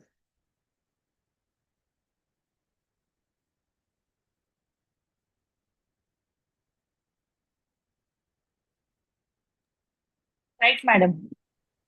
जी ma'am. Ma'am, your paper was good. Thank you so much. Ma'am, मेरा फर्स्ट टाइम मैंने पेपर प्रेजेंट किया, सेकेंडरी डाटा पे बनाया है। ये इसीलिए मैं बोल रही हूँ, सेकेंडरी डेटा पे है और आपके PhD का पार्ट लग रहा है ये। जी जी मैम, फर्स्ट टाइम लिखा और थोड़ा सा नर्वस थी, पर अच्छा। कोशिश करूंगी सेकंड टाइम में। मैंने डाटा भी कलेक्ट किए, बट मैं जब बाकियों का प्रेजेंटेशन देखा तब मुझे जी। समझ में आया कि मुझे वो भी ऐड करना चाहिए था। जैसे एक्चुअली मैं आपका जो टॉपिक है ना, ये सेकेंडरी डेटा पे इसमें बहुत अच्छे रिजल्ट निकल के आएंगे नहीं, जब मैंने तक कि आप प्राइमरी डेटा लोगे नहीं इसमें। मैंने हाँ। सेकेंडरी डाटा पे बनाया, बट मैंने प्रेजेंटेशन पहली बार किया तो मैं उसको अच्छा। समझ नहीं पाई कि मुझे कहाँ। जैसे मैंने करना रिपोर्ट्स लिखी, मैंने ट्राई जी की रिपोर्ट ली 22 की, और जी मैंने एयरटेल की 22-23 की रिपोर्ट दिखी, तब उसमें 17.63 मिलियन व्यूज, मतलब उनका जो DTH का था, फिर वो घट के 17.47 हो गया। तो जी। बहुत कम हुआ, जिसके कारण उनकी कॉस्ट भी बढ़ी। और उनका सब जो एक्सट्रीम OTT जो उन्होंने लॉन्च किया, उसका 23 में 5 मिलियन पेड सब्सक्रिप्शन बढ़ गए। तो ये मैम, आप कौन से स्ट्रीम से PhD कर रहे हैं? कॉमर्स के मैम, मेरा टॉपिक कॉमर्स में कर रहे हैं। एयरटेल एंड मार्केट स्टडी है आपका, मार्केट स्टडी है। मैम। All right. और नहीं तो मैंने डेटा सेकेंडरी डेटा भी आपका अच्छा कलेक्ट किया हुआ है, पर आपको और थोड़ा एग्जैक्ट रिजल्ट्स के लिए ना प्राइमरी के बिना रिजल्ट नहीं मिलेंगे। दी मैम, तो तो मैं नेक्स्ट टाइम पेपर प्रेजेंट करने की बट कोशिश इट वाज करूंगी, गुड तो मैं प्राइमरी। प्रेजेंटेशन। ओके, जी जी जी। Thank all you. Right, thank you so much. Nice presentation, madam. Nice presentation. Okay, thank you. Thank you. Vikaran Jain, Vikaran Jain, if you want to, because you are in the list, if you want to present your paper, you can unmute yourself. Vikaran Jain. Vikaran Jain. Anyone who is left, we can still give chance for presentation. Anyone who is left for presentation. All right. So, Professor Rakit, I think we have done all the presentations. Right. First of all, ma'am, I really want to thank you for beautifully chairing the session. You gave wonderful remarks to all the presenters. The remarks were really fruitful. On behalf of organizers, I want to thank you, ma'am, once again for chairing the session. I just want you to please, if you can give your chairperson's remarks. Yes. See, this always has been my favorite work to chair the session, because when I listen the research papers, when I understand the work done by scholars, it actually gives a beautiful sense to understand what the work they have done. What I mean to say, all the subjects which comes under humanities, they have qualitative study more than quantitative. But nowadays, unless and until we convert into quantitative data, we are not able to give the good results. So we have to more or less come into non-doctrinal data, right? So here also, the students, the scholars who have presented the data, which were either taken from secondary sources, but they have included the study which is quantitative. That is the more effective study. Right? Students have done a good work. Few of them have really done a commendable job. And I understood that even in writing research paper, scholars work hard. They give 4 to 5 months in one research paper. That is really commendable. And I really congratulate you, Mr. Dr. Modi, for doing this work that you're giving platform to so many research scholars to present their papers. Thank you so Right? much. So this is a platform where scholars can at least take a chance to develop themselves. Right? So thank you so much for giving me this opportunity. Thanks to you, ma'am. Thanks to you. Thanks to you for sparing your time, ma'am. And thank you for beautifully chairing the session. And now it's time for announcing the Best Paper Presentation Awards. Before I announce the awards for yesterday's session, I request all of you to please switch on your videos, and anyone who can give any suggestion, who can speak, you can unmute yourself and you can speak. There is no problem. Any question, any suggestion? So I am starting with the yesterday's session. These are the best presenter award, best paper presenter award. Okay, it is on the basis of how you present your paper. So it is. I'm announcing for the yesterday's session, that is September 26. There are 3 awardees. On the third position, I'm going from the third position. From in the third position, Miss Susmita, research scholar, Department of Commerce, Punjabi University, Patiala, and the topic was tracing the development of glass ceiling research, a quantitative perspective. So congratulations to Miss Susmita. On the second position, Miss Shamarani, research scholar, University School of Management, Kurukshetra University, and the topic was a comparative study of key predictors in load fraud detecting using machine learning algorithms. So congratulations to Shamarani. And on the first position, it is Dr. Nishita H, Assistant Professor, MES College of Arts, Commerce and Science, Bangalore, Karnataka. And the topic was AI tutoring in the digital classroom, bridging or widening the educational divide. So congratulations everyone, yesterday's session. Congratulations everyone, you will get the separate certificate for this later on. Anyone is there who wants to speak? Dr. Nishita, are you there? I think Dr. Nishita is here. You can unmute, Dr. Nishita. Congratulations, you got the first Best Paper Presentation Award.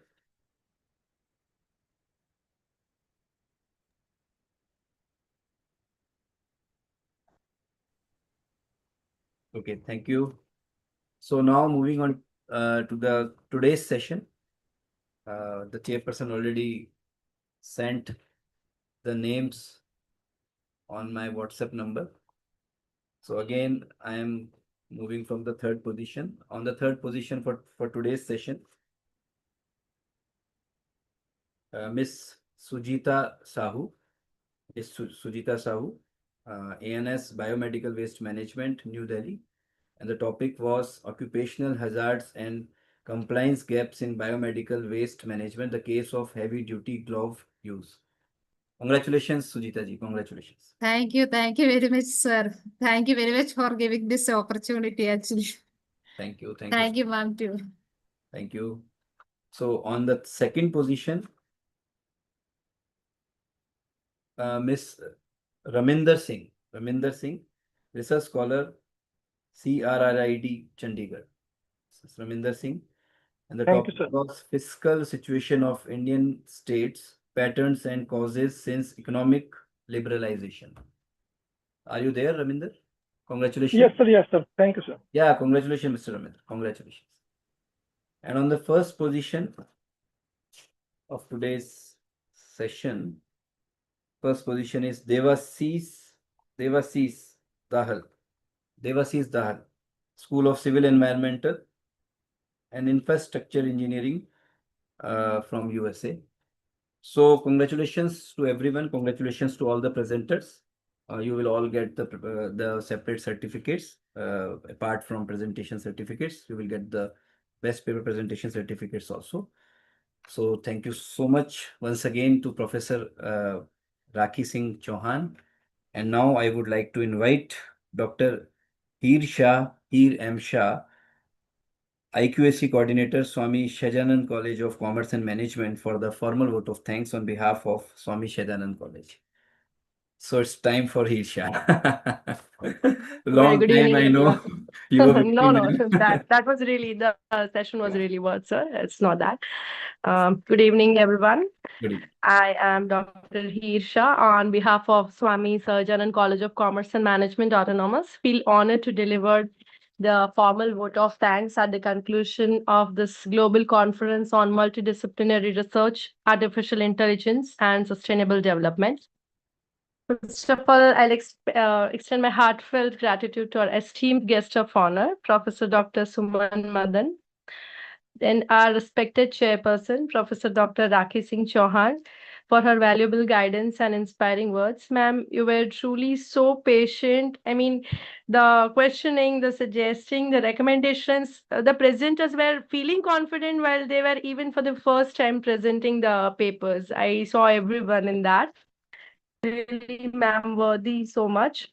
I also sincerely thank our keynote speakers, Dr. Fatima Mostafa Shirazi, Dr. Aditi Khandelwar, and Mr. Sylvester Ibono for sharing their expertise and enriching the today's session. It was all mixed up with the sustainable development and AI and all.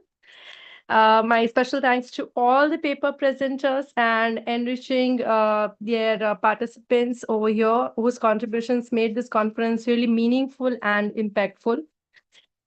I also sincerely thank all the patrons, organizing directors, conveners, secretaries, and joint organizing secretaries for their tireless efforts. We can see that since 2 days, the way they are working, no time bound over here. In particular, I wish to acknowledge Professor Dr. S.S. Modi, sir, and Professor Dr. Ravikant Sir Modi for their vision, leadership, and continuous support, sir, by which this conferences and FDPs and everything are possible with this collaborations. On the personal note, I even wish to express my gratitude to our respected principal, Dr. Hetal Mehta, and our honorable founder trustee, Professor Dr. Suresh Savani. Their constant encouragement has given me this opportunity to extend this formal vote of thanks. Finally, to all our collaborators, Inspira Research Association, Chandragupta Institute of Management, Patna, and our college, Swami Sarjanan College of Commerce and Management, Autonomous Bhavnagar, and to the faculty members, all the global delegates, everyone, I extend my deepest thanks for making this event a grand success. Let us carry forward the knowledge and inspiration gained here to work towards our innovation and the sustainable development. Thank you once again, everyone. Thank you, sir.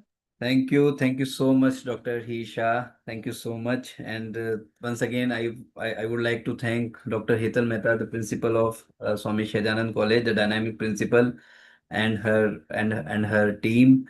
And I would also like to thank Dr. Rana Singh, the director of Chandragupta Institute of Management, and his team. And I would like to thank all the keynote speakers, chairpersons for both the sessions, for both the days. Dr. Hisha has already done my job to thank everyone. So thank you all the participants. Congratulations to all the best paper presenters, awardees once again.